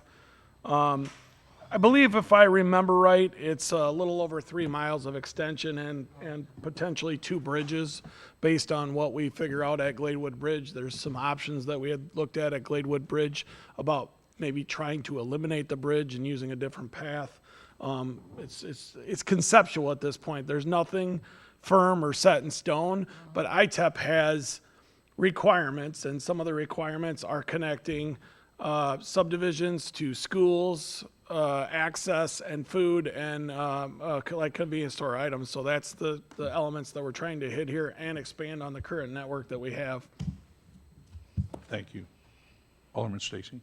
What makes one feel that Freeport is a bike town, a bike city? Well, you have to remember, they call them rec paths, so a lot of people call them bike paths, but they're rec paths. And if you notice, a lot of our rec paths, people are walking on them. It's a safety area to walk away from.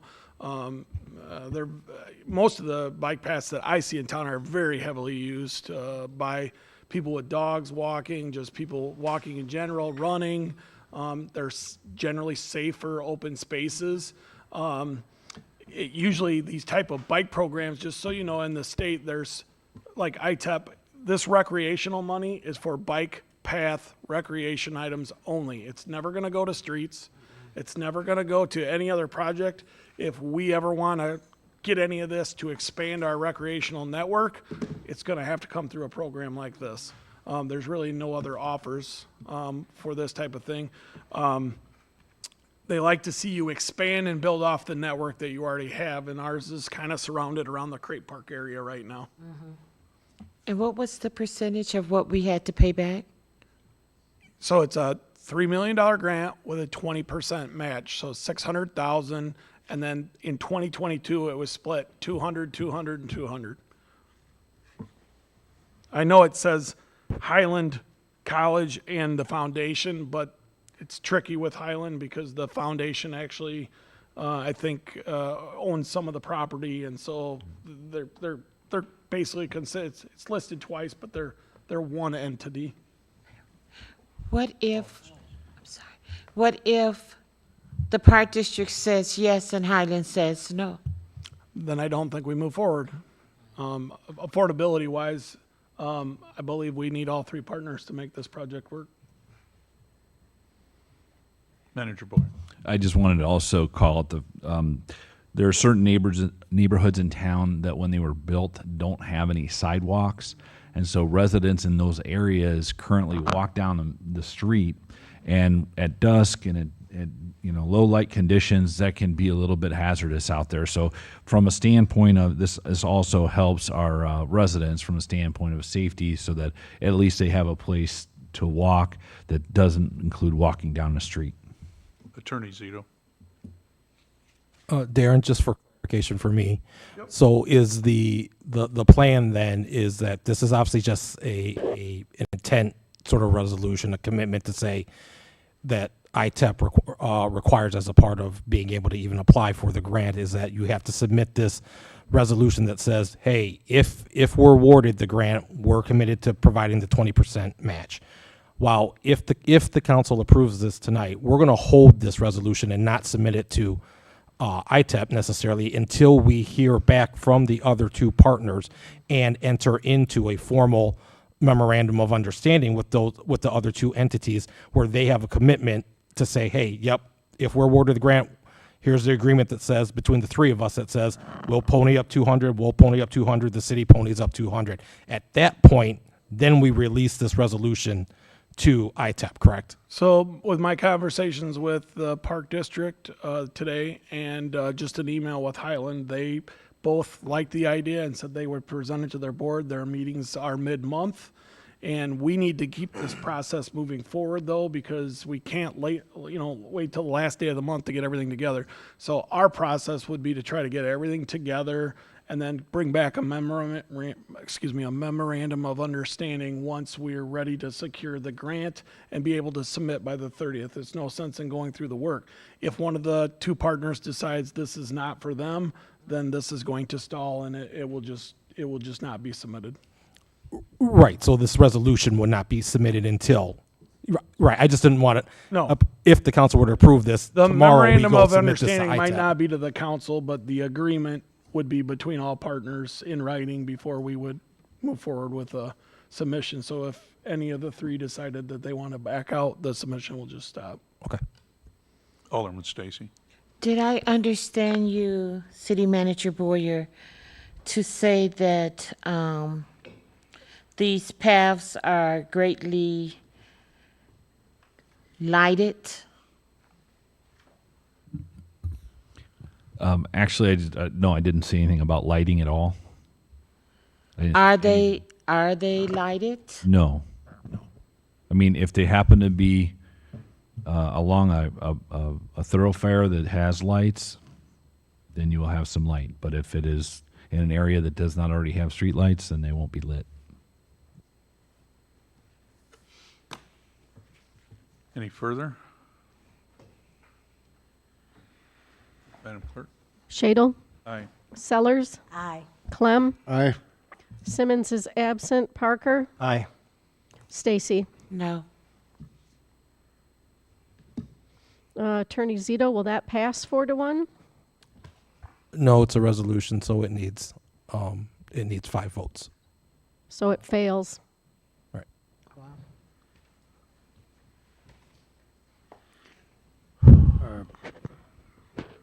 Alderman. Mayor Pro Tem. Okay. Since we're in the position of somebody being gone from their desk at the moment, okay, is there any way to keep this alive to take another vote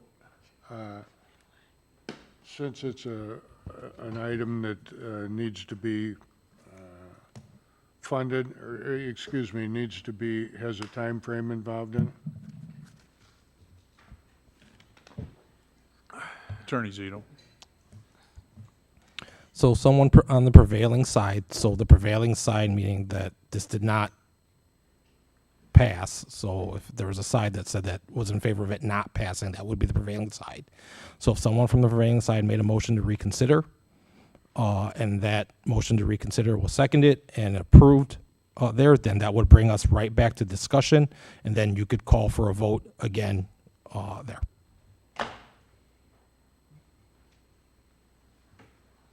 If you wanted to do that tonight.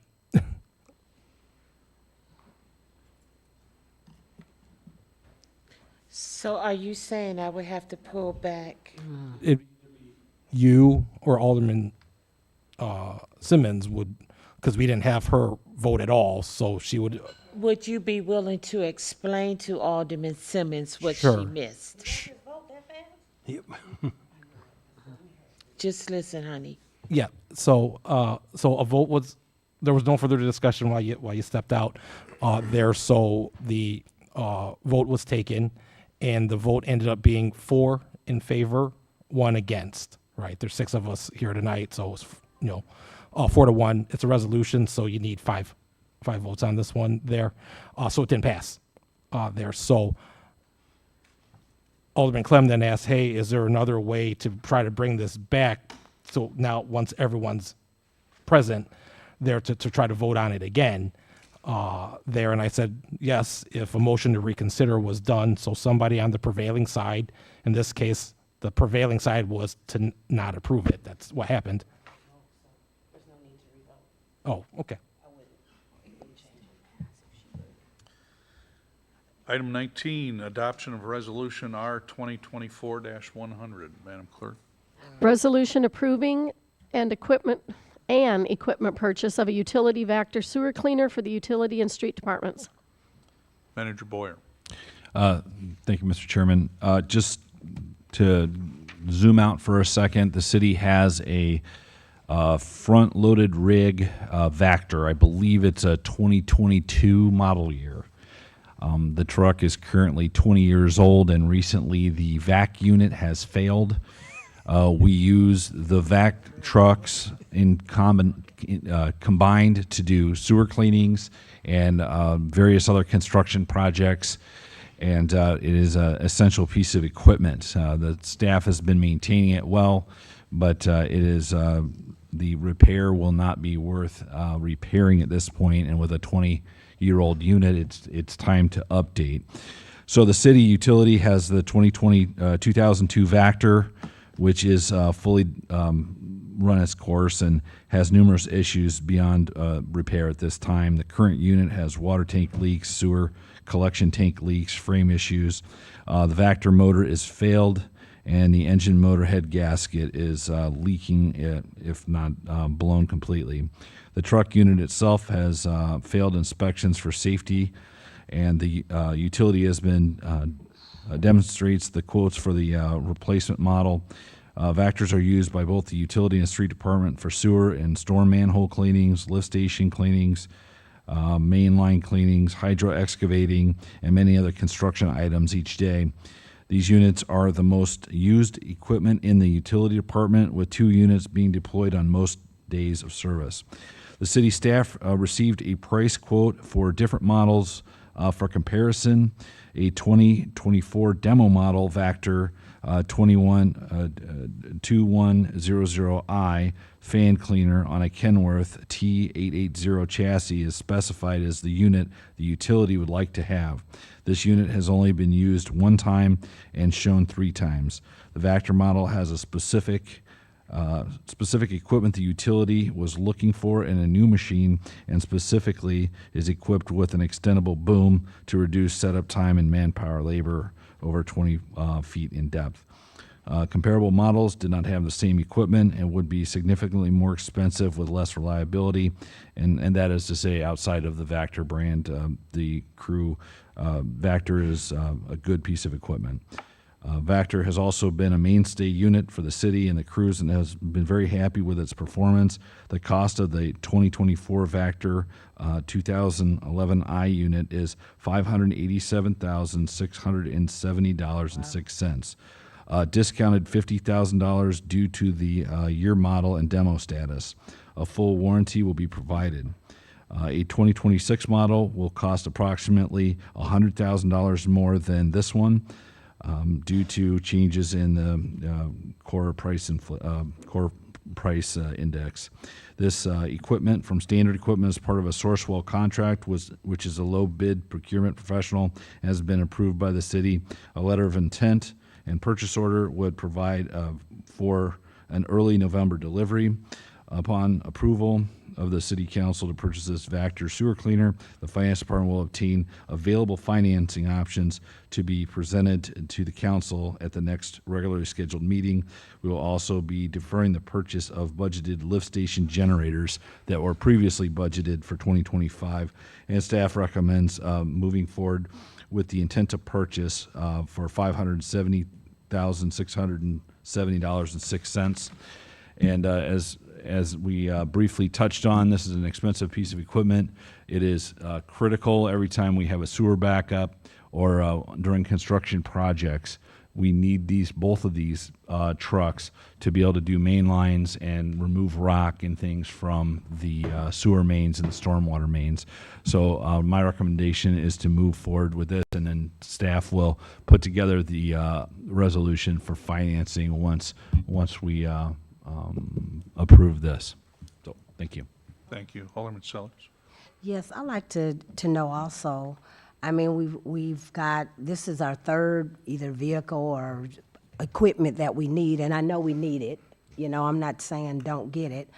I'm just saying that with us doing budgets right now, what are we going to budget next year that we're not going to come back and say, oh, we need this one, we need this one, we need this one. You know, what are we changing for our new budgets next year? Because we're buying a lot of vehicles. Let me try to answer that question by saying we are staying up on the maintenance on all of our equipment currently, but we have some equipment that's been with the city a long time, and we really don't know how long it's going to last. And so because this is kind of a key piece of equipment, and the city purchased a different vac truck several years ago, I think it was probably 6 years ago at this time, we were rotating, but in Public Works, it's always been a challenge to keep our equipment rotated in a timely fashion. And so with that being said, this is a critical piece of construction equipment we use frequently, and we didn't anticipate a major failure on this happening this year. But I guess, and we've been talking about budgeting for this for a couple of years now, but we were able to keep it going with the skills of our maintenance department. But it's kind of surpassed its life at this point, and it is a key piece of gear, and we think we've got a pretty good price on this particular unit. I don't know if Darren wants to bring up any, if you want to add to that. Well, this became a priority due to the condition, and I meant to put some stuff on the screen, but it's not working tonight, so Kurt printed some stuff out that I put on your desk to show you a bunch of the failures with the truck. Due to our fantastic maintenance staff, this truck has probably had a 5-year extended life now. In 2019, it did not pass the truck safety inspections, and they worked and welded it and did everything they can. Right now, there's so many critical failures. Buying a fan motor for this is going to cost, probably $6,000 alone to keep it, and it's not even roadworthy. So we feel that we had generators this year budgeted to go at 3 lift stations. We're too late in the year to get those going. And so we feel that it's a better option to bring the Vector forward and push the lift station generators to next year and see if we can get those worked in. That is the budget switch that we were looking at doing. I talked to the utility superintendent and some of the utility guys, and they feel like this piece of equipment is more valuable than a lot of the other resources that we have for the utility, because we do use both of them all the time. So we're kind of really at a standpoint that the older model, the 2002, we don't use it unless we have to, because every time we drive it across town, it leaks waste wherever it goes. Attorney Zito. Madam Clerk, in a second first to start discussion. Oh, we did not. No, we didn't. Nope. Go any further? Could we get a motion in a second for just to start discussion? So move. Second.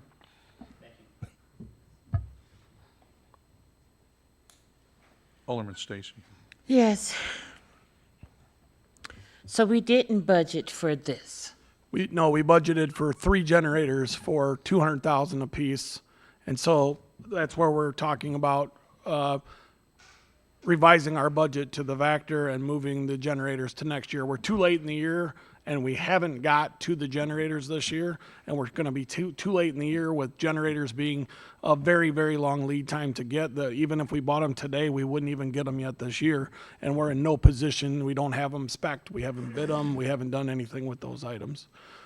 So again, we budgeted them for 2020. We budgeted the 3 generators for this year. We just, with the busy season, we haven't got to them.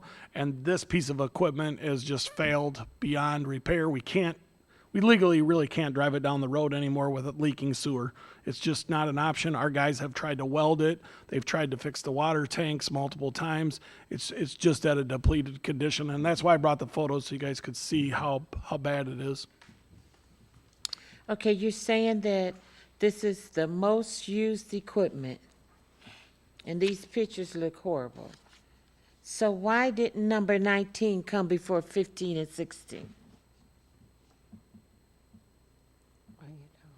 Isn't this more important than getting? Chair, Madam Clerk. the agenda order comes as the items come in. Whoever gets here first gets a resolution number, and as they get here, I put them in resolution number order. Okay, the only reason why I asked that, it just seemed like this should have been more important than a truck. I understand the truck came in first, so it got. Right. So will this also be split between the water, sewer, and storm? Is that? I'd have to defer to Michelle on that. Its primary use is for the sewer and water utility. Sewer.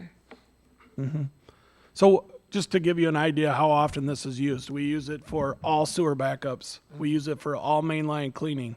We use it for pretty much every water main excavation that we do. The tighter, the more this gets used. We use it for road construction and various things.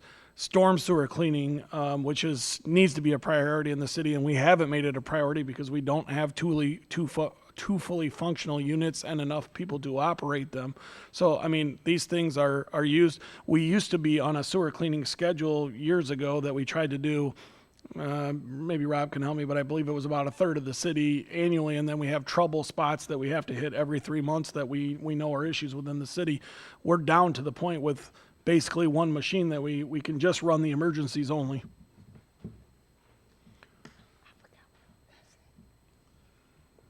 One of the other reasons we're bringing in this to you, I'm being transparent with you. We've been demoing models to make sure that we were looking at the right units.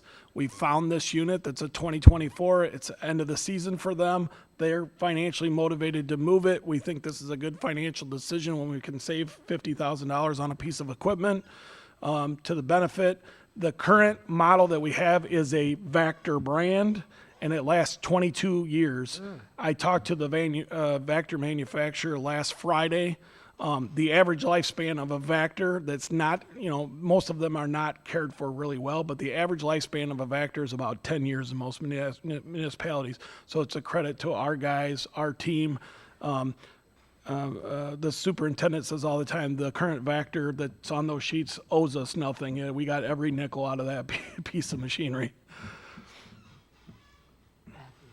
Alderman Sellers.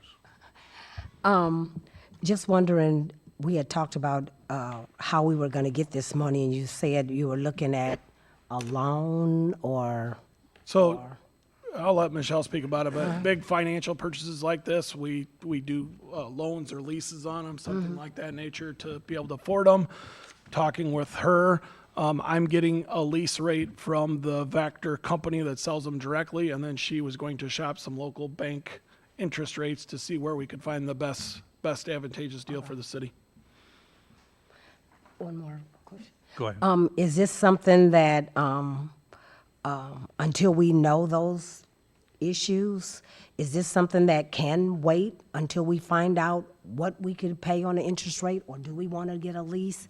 I mean, is it something that we can wait on that way, or? The reason we're bringing it to you now is if we're interested in buying this unit, because there'll be people looking the same as us that have budget money left to spend for the year. If we issue them a letter of intent, that will buy us 30 days to get our financing together and find the best rates we can.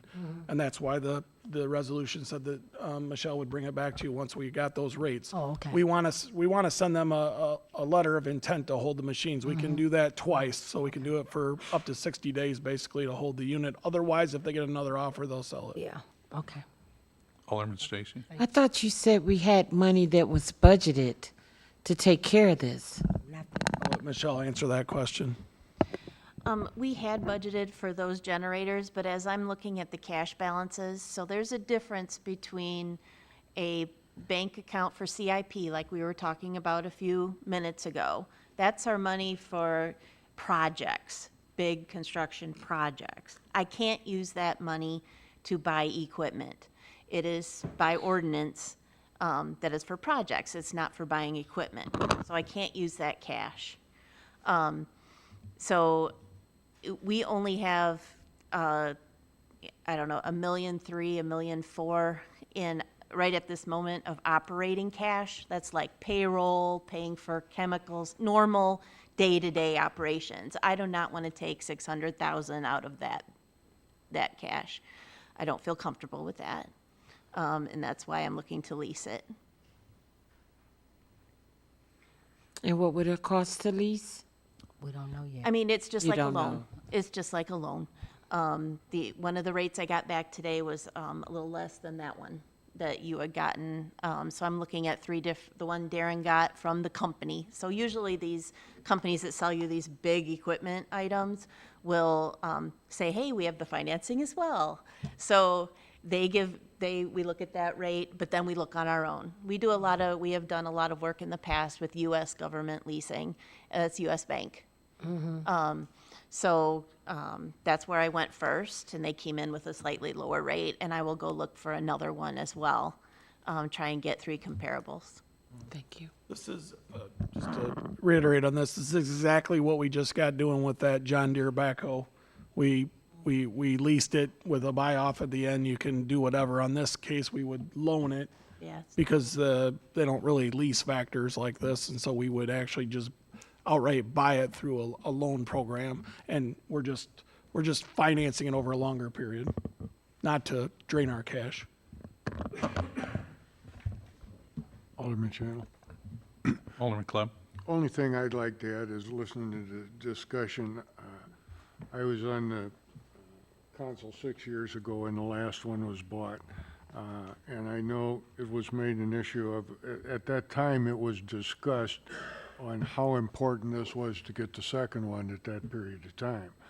And mentioned like there's a lot of other cities that don't even have these, and the big factor of these things is they save a whole bunch of time. You can find the problem in a big hurry and get it rectified.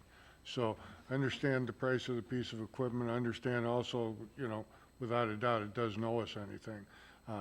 I think what they've gone after and looking at a demo model that's available is similar what the fire department did when you guys went out. You found, was it in the truck, that one that was around that was less dollars and cents that you were able to get a hold of? So, that's a wise decision, I believe, that way.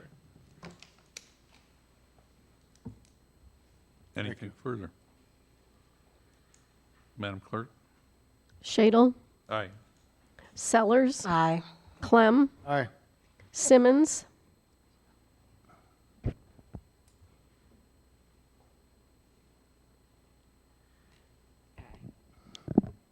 Aye. I'm sorry, I didn't hear that, Parker, Aye. and Stacy. Aye. The resolution is adopted 6-0. And item 20 is approval of bid for, would you read that, Madam Clerk? The bid opening was held on August 27th, 2024 for CD 008-2024 for demolition of 134 South Blackhawk Avenue. Director Duckman. Thank you, Alderperson Shadle. So 134 South Blackhawk is a vacant property, condemned property, also in chronic nuisance, and staff put this property into the fast-track demolition process. That is why I actually have 10 other properties that had started a month behind it, or actually started today. So long story short here is I had to put up one property for demolition. I normally would try to package them together, but as soon as these are noticed as fast-track demolitions, the city has 120 days total to complete the demolition. So that is essentially why we only have one property here. I anticipate more coming in the next few months. So that being said, we held a bid opening for demolition of one property, 134 South Blackhawk, and it was noticed in the paper on August 15th, and the bid opening was held August 27th, and we received a total of 4 bids from 4 contractors, and I provided those to you in the memorandum. Our lowest responsible bidder was Albert & Son Earthworks in the amount of $12,800, and staff is recommends moving forward with entering into a contract with Albert & Son Earthworks for the amount of $12,800 to demolish 134 South Blackhawk. Motion to approve. Motion by Clem, Second. second by Sellers. Any discussion?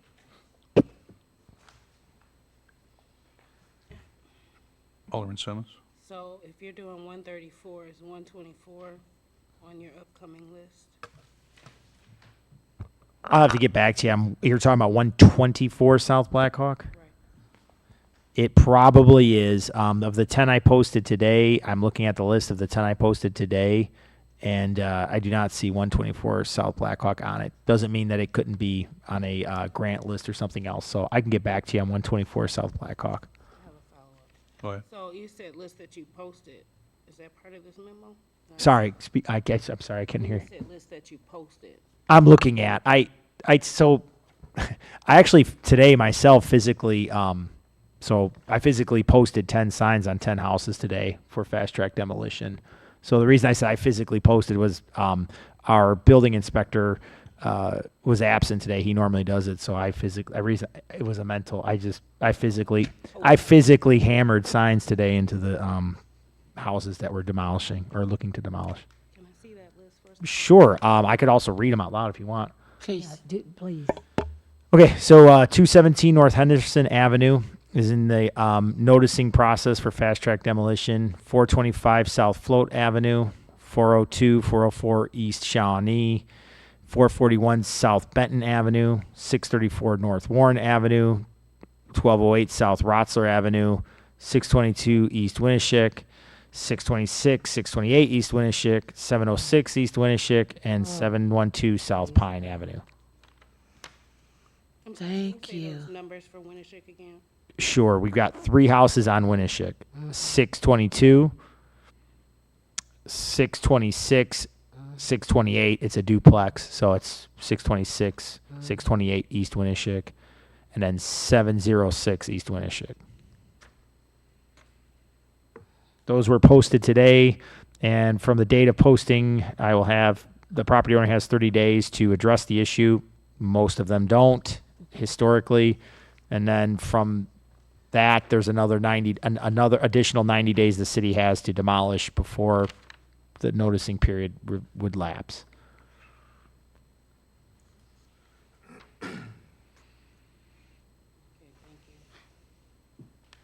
Any further? Madam Clerk? Shadle? Aye. Sellers? Aye. Clem? Aye. Simmons? Aye. Parker? Aye. And Stacy. Aye. The motion passes 6-0. Thank you. Number 21 is approval of bid. Madam Clerk, would you please? This bid opening was on August 28th, 2024 for Central Fire Station concrete driveway replacement. Chief Miller. Thank you. So Darren was involved in this from a consultant and fairground position, so maybe we could recognize Darren on this. Mr. Stinkle. Yep. The city fire chief came to us and wanted to replace a concrete driveway that is broken beyond repair at the central fire station. We had a bid opening on August 28th, which produced 3 area bidders. O'Brien Civil Works of Mount Morris was the low responsive bidder at $22,169 for the project. This cost was slightly higher than the engineer's estimate, but within reasonable contingencies. Excuse me. City staff plans to fund this construction through the fire department budget. We're recommending to move forward so the bid project can move forward yet this season and repair the driveway. Currently, I believe this driveway also services the police department because the driveway that it goes to is the police evidence holding area.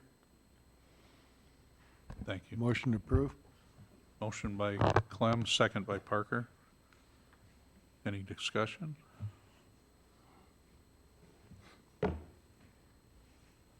Madam Clerk? Shadle? Aye. Sellers is absent. Clem? Aye. Simmons? Aye. Parker? Aye. And Stacy. Aye. The motion passes 5-0. And item 22 is continued discussion regarding the plan for the airport farm leases. Mr. Stiegel. Yes. So on August 23rd, I emailed all of the alder people the information that was requested about the airport leases. Currently, the staff only had on file 3 leases. They're all expired. We were not able to find any other leases that were at the airport. There was some information in the files that were listed as leases, but they were actually the purchase of the property back when the upgrades were done at the airport. They were not active leases. Since then, I've been contacted by a couple of the farmers in the area. I prefer not to use names at this point. I also did not include the information that the summary table for the farm leases because there's personal information on there for the farmers that I didn't want to share at this point. I didn't receive any comments back from anybody, but after the last meeting, we decided as a group to present to the current farmers. So with your permission, tomorrow morning we're going to send a letter out to meet with all the current farmers at a meeting on September 10th to go over the area that they are occupying as part of the lease and notify them that we have to we have to let them know in writing that we will be terminating the leases that they have now because right now they're verbal, they're not a real lease on paper, and that we would like to extend them a new lease for 2025 and update the rates for that. And so we'll try to negotiate with each partner that's there right now. Some of the ones that were in the purple zone that I did talk to, they didn't know that there was a lease on there, or they said that there was potentially a handshake opportunity with the former airport director on those areas.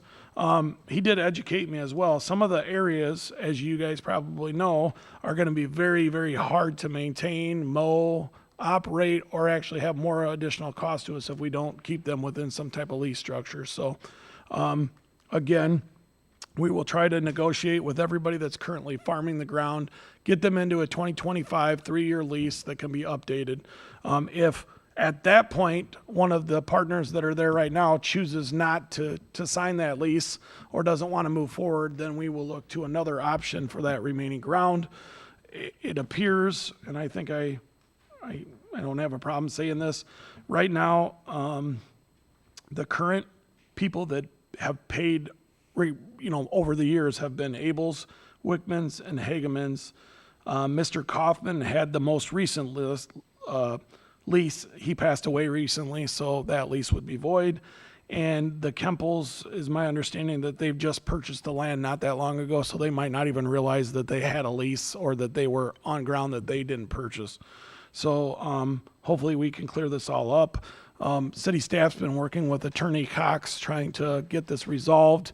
And based on everything that we've discussed and the information that we got at the last meeting that we discussed these leases, we think this is the best path forward to try to, since there's puzzle pieces, it's going to cost the city money to go out and parcel this out and identify it, because we'll have to put in right-of-way markers at all the ends of the property if we don't let the current farmers farm it. It's really a puzzle-pieced area to try to farm. Most of the farmers, too, have very large equipment these days. So very small sections of 3 acres is hard to do much with.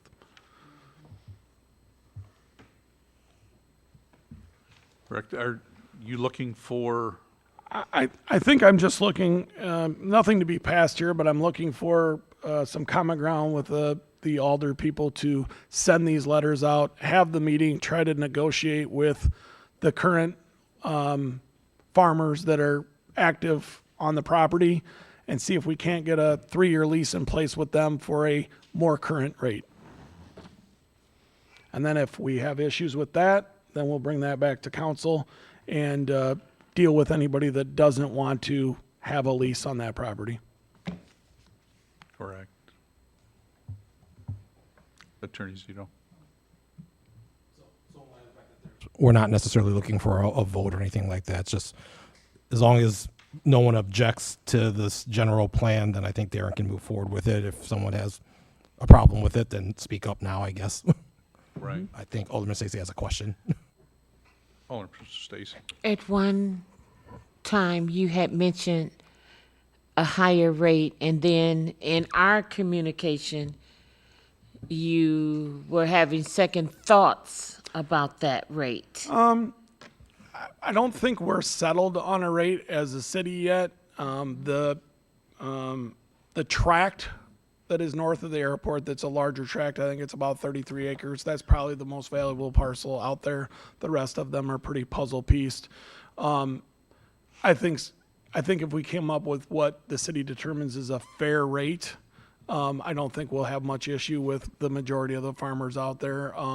Some of the areas where the lighting strips are nothing but, weed areas, and so they're probably not nearly as valuable as some of the real farm ground. The 33 area, is that one of the farmers that's been paying? That's one of the new owners of the property that we really honestly haven't even had a chance to talk to yet. I believe he just bought the ground within the last year, is what I was told. So I don't, I don't want to speak ill. We think he may have thought that he bought the ground during the sale and didn't really know it was a leased parcel. Okay. So, and again, just so we're clear, city staff, including me, we didn't create this mess, but we're falling on the sword saying it is a mess, and we're going to try to get it cleaned up and move it forward from this point on. I think if we can get everybody in a concurrent 3-year lease, that this likely will go away. I've talked to one of the gentlemen out there, and he had no problem with renting the ground. As a matter of fact, he was very upset that we might take the ground from him just because it's their main access point, and they sold that ground to the city so we could have the light strips. So they told us that we would be putting new entrances into their fields if we take them away. So some very valid points. And again, not to belabor it, but there's a lot of conversation with these leases throughout the years that is, a lot of back talk and a lot of handshakes, and you take care of this and we'll take care of that. And I can't speak to that because I wasn't part of any of it, but we're committed to trying to get it straight moving forward. Thank you. Any further on that? Item 23 would be reports from department heads. Who do I start with? Finance? Finance. Nothing this evening. Thank you. Community Development? Nothing tonight, Alderperson Shadle. Public Works? Just want to report that Oak Street's almost done. We would have probably been done today, but we had some issues out there. So want to give a real big thank you to our Public Works team. They've really been doing a lot of hard work over the last few weeks with heat index that was, out of control, and I think they did a great job. Oak Street in general presented a ton of challenges for our crews, from people that wouldn't move their cars to underbase quality issues, and I really think our guys did a great job.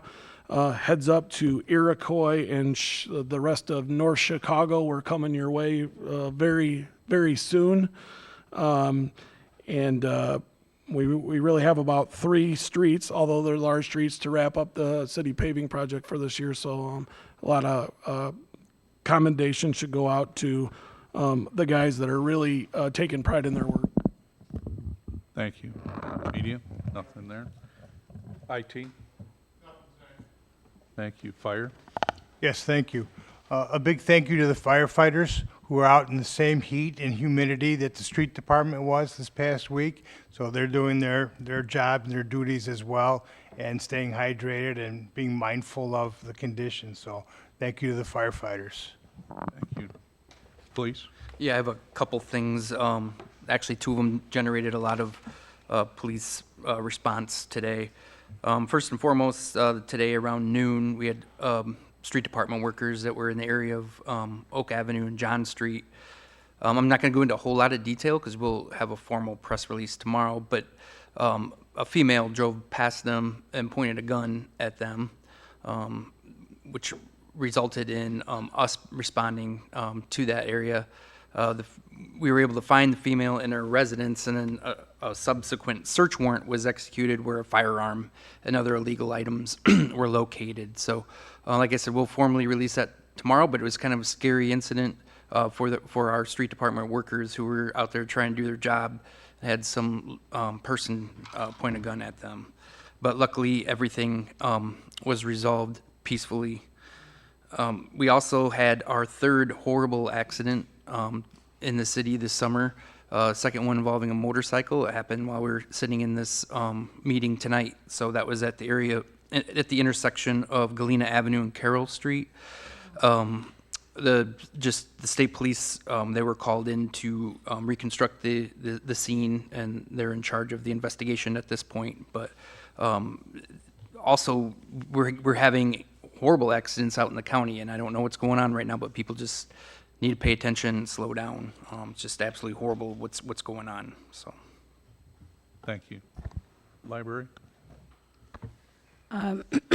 Just want to let everybody know that September is National Library Card Sign Up Month. So if you're on the edge about coming to the library to get your card, now's the time to do it. Thank you. Manager Boyer? Thank you, Chairman. I just wanted to thank all of the city staff. The excellent work from everything from investigations to paving work to educating our youth to ensuring that we have clean, fresh drinking water that come out of our tap every day reliably with no muss and fuss. So I just want to say thank you, and also for the first responders who make sure that when we're in a moment of need, that they are there and they're taking care of us. So I just want to thank the city staff for all hard work. Thank you. Council, I have nothing tonight. Alderman Sellers?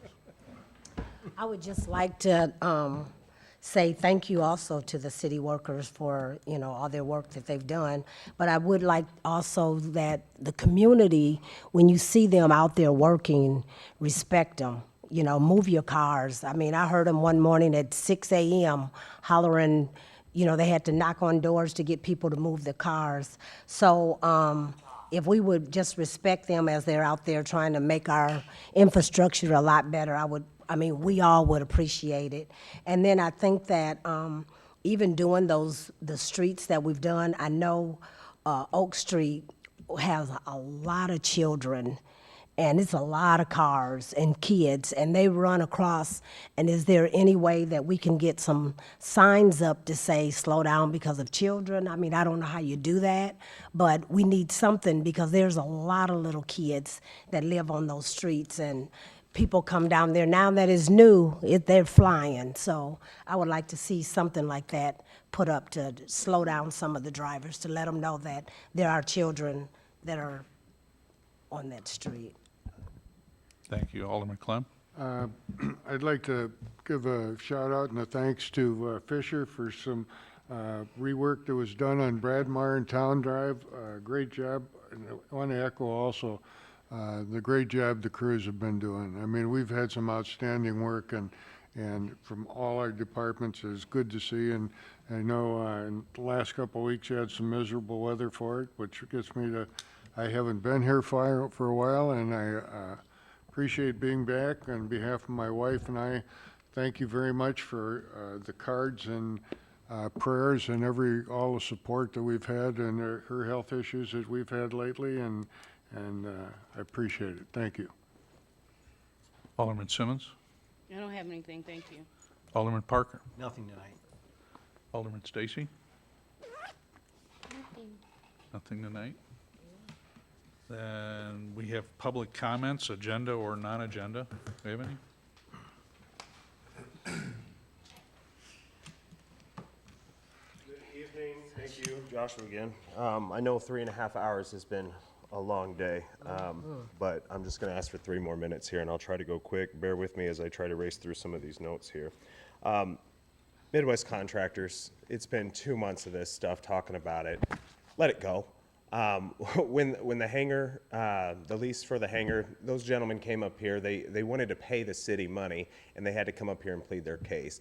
We haven't seen Midwest contractors walk into this city hall to plead their case. Done with it, move on, let's move it to next year. Excuse me. Spending. This meeting, this entire meeting, it was great. Lots of good conversation. We're spending, but we're not prioritizing, is what I'm seeing. Is we want to, we're talking about spending $1 million. I get the 65 now or $69,000 for the design of a water thing for Open Bible. That's not our responsibility sitting out here. Alderman Clem mentioned about how, you know, the land west of the Park Hills could be developed. That's a wonderful thing. If city staff was coming to us saying, hey, we have a buyer that's interested in developing that land and, you know, we could see a sale there, maybe that would make sense. But as of now, we don't. So we're just throwing money at in hopes, and I think Alderman Simmons mentioned, we're just hoping for that to happen maybe someday. While in the meantime, that's not benefiting the taxpayers. It's their screw up, and I believe Chief here said that the state fire marshal maybe goes out there and inspects. 25 years they haven't had an inspection that brought this up, or have we just ignored it for 25 years? Not our current administration here, but surely they get fire inspections every year or every couple years, right? But nobody brought it up in the past 25 years. That doesn't make any sense. And I heard a lot, we all love the kids, we all love the kids. My pushback to that is we all love the kids, but right now if a fire were to break out there tomorrow, what happens to the kids without an adequate fire system? So we're still allowing them to operate and do business. So are we really caring that much? And I think Alderman Simmons brought this up as well, and it's a great point. What happens in a year if they don't get their the hookup water or the water hookup? Is the state going to close them down? And then where do those kids go? They go to public schools or they go to a different private school. We're already paying for public schools. Let them go to the public schools. If they want something more, if they want something additional, raise the tuition and pay for it. We shouldn't have to pay for that stuff. We have so much on our plates here. We just approved a ton, thousands, hundreds of thousands of dollars to buy stuff that the city needs that benefits all the taxpayers. Then we go straight to a bike path. A bike path is not what we need right now. I get that maybe it's only a $200,000 commitment from the city and then $200 from other people and $200 from somebody else, but that's $200,000 that could be going towards something else. With the water, how many times have we sat in this hall and we've talked about the airport, and the airport needs water, the airport needs water. If we're going to spend $1 million to put water somewhere, maybe it goes to the airport to help the entire community of Freeport, not just one school or one religious institution. I don't know, I'm going to get off my soapbox here because I'm just going to, the dump trucks. We budgeted for 2 dump trucks. We didn't spend the money on 2 dump trucks. So what I'm hearing tonight is, let's go spend that money somewhere else. They can they can buy 2 dump trucks next year or 2 years from now. That doesn't make any sense. If we don't spend it, doesn't mean we just blow it somewhere else. We pocket that money. This is how we've gotten to this situation over the past 25, 30 years, is we're looking at what we want right now instead of what we're looking at in the future. It's my time, isn't it? Yeah. That's 4. You gave me 4? I gave you 4 there, but if the council wants to let you keep going, they can let you keep going. I'm good. I'm just going to keep rambling, so thank you. Anyone else? Do we have executive session tonight? Yeah, I would No. like to say something, please. Yes. And I can talk loud enough, my legs is a little weak. Okay. Could you start with your name, sir? Lynn Hawkins, Pastor Lynn Hawkins. Thank you. Okay. Pastor Lynn Hawkins. And I live at 1200 South Maple Avenue. Can you hear me now? You're good. Yes, I sir. can. We don't need your address, but thank you. Okay, well, I gave you a little more. A little more. And I'm thinking of the open Bible. I have a church, okay, and I would not like you giving me all of that money and letting other churches go. That would be like giving the council, the manager, the money, all the food, and letting Clem sit there without any food. So I believe that you ought to share, not give it all to the open Bible.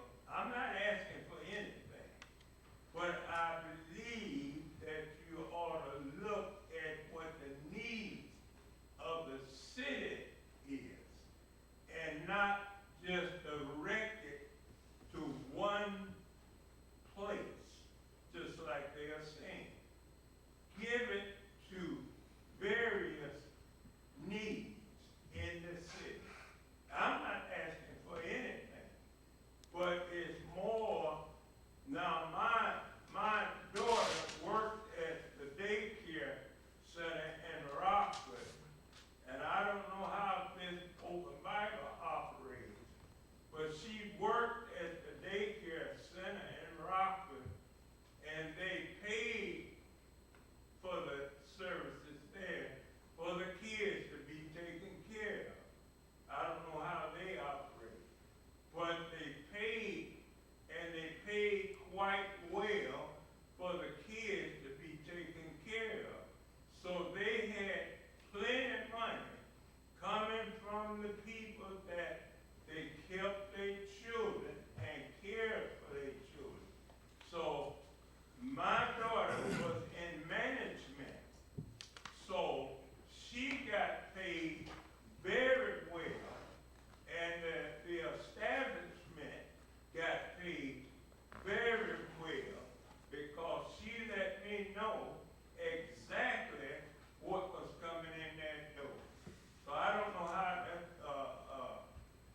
open Bible operates, but I believe that when the pie is cut, I believe it should be sliced so different portions can get, somebody can get some besides just open Bible.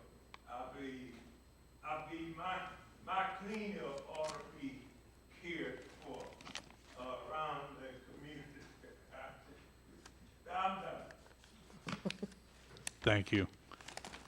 Is there executive session tonight?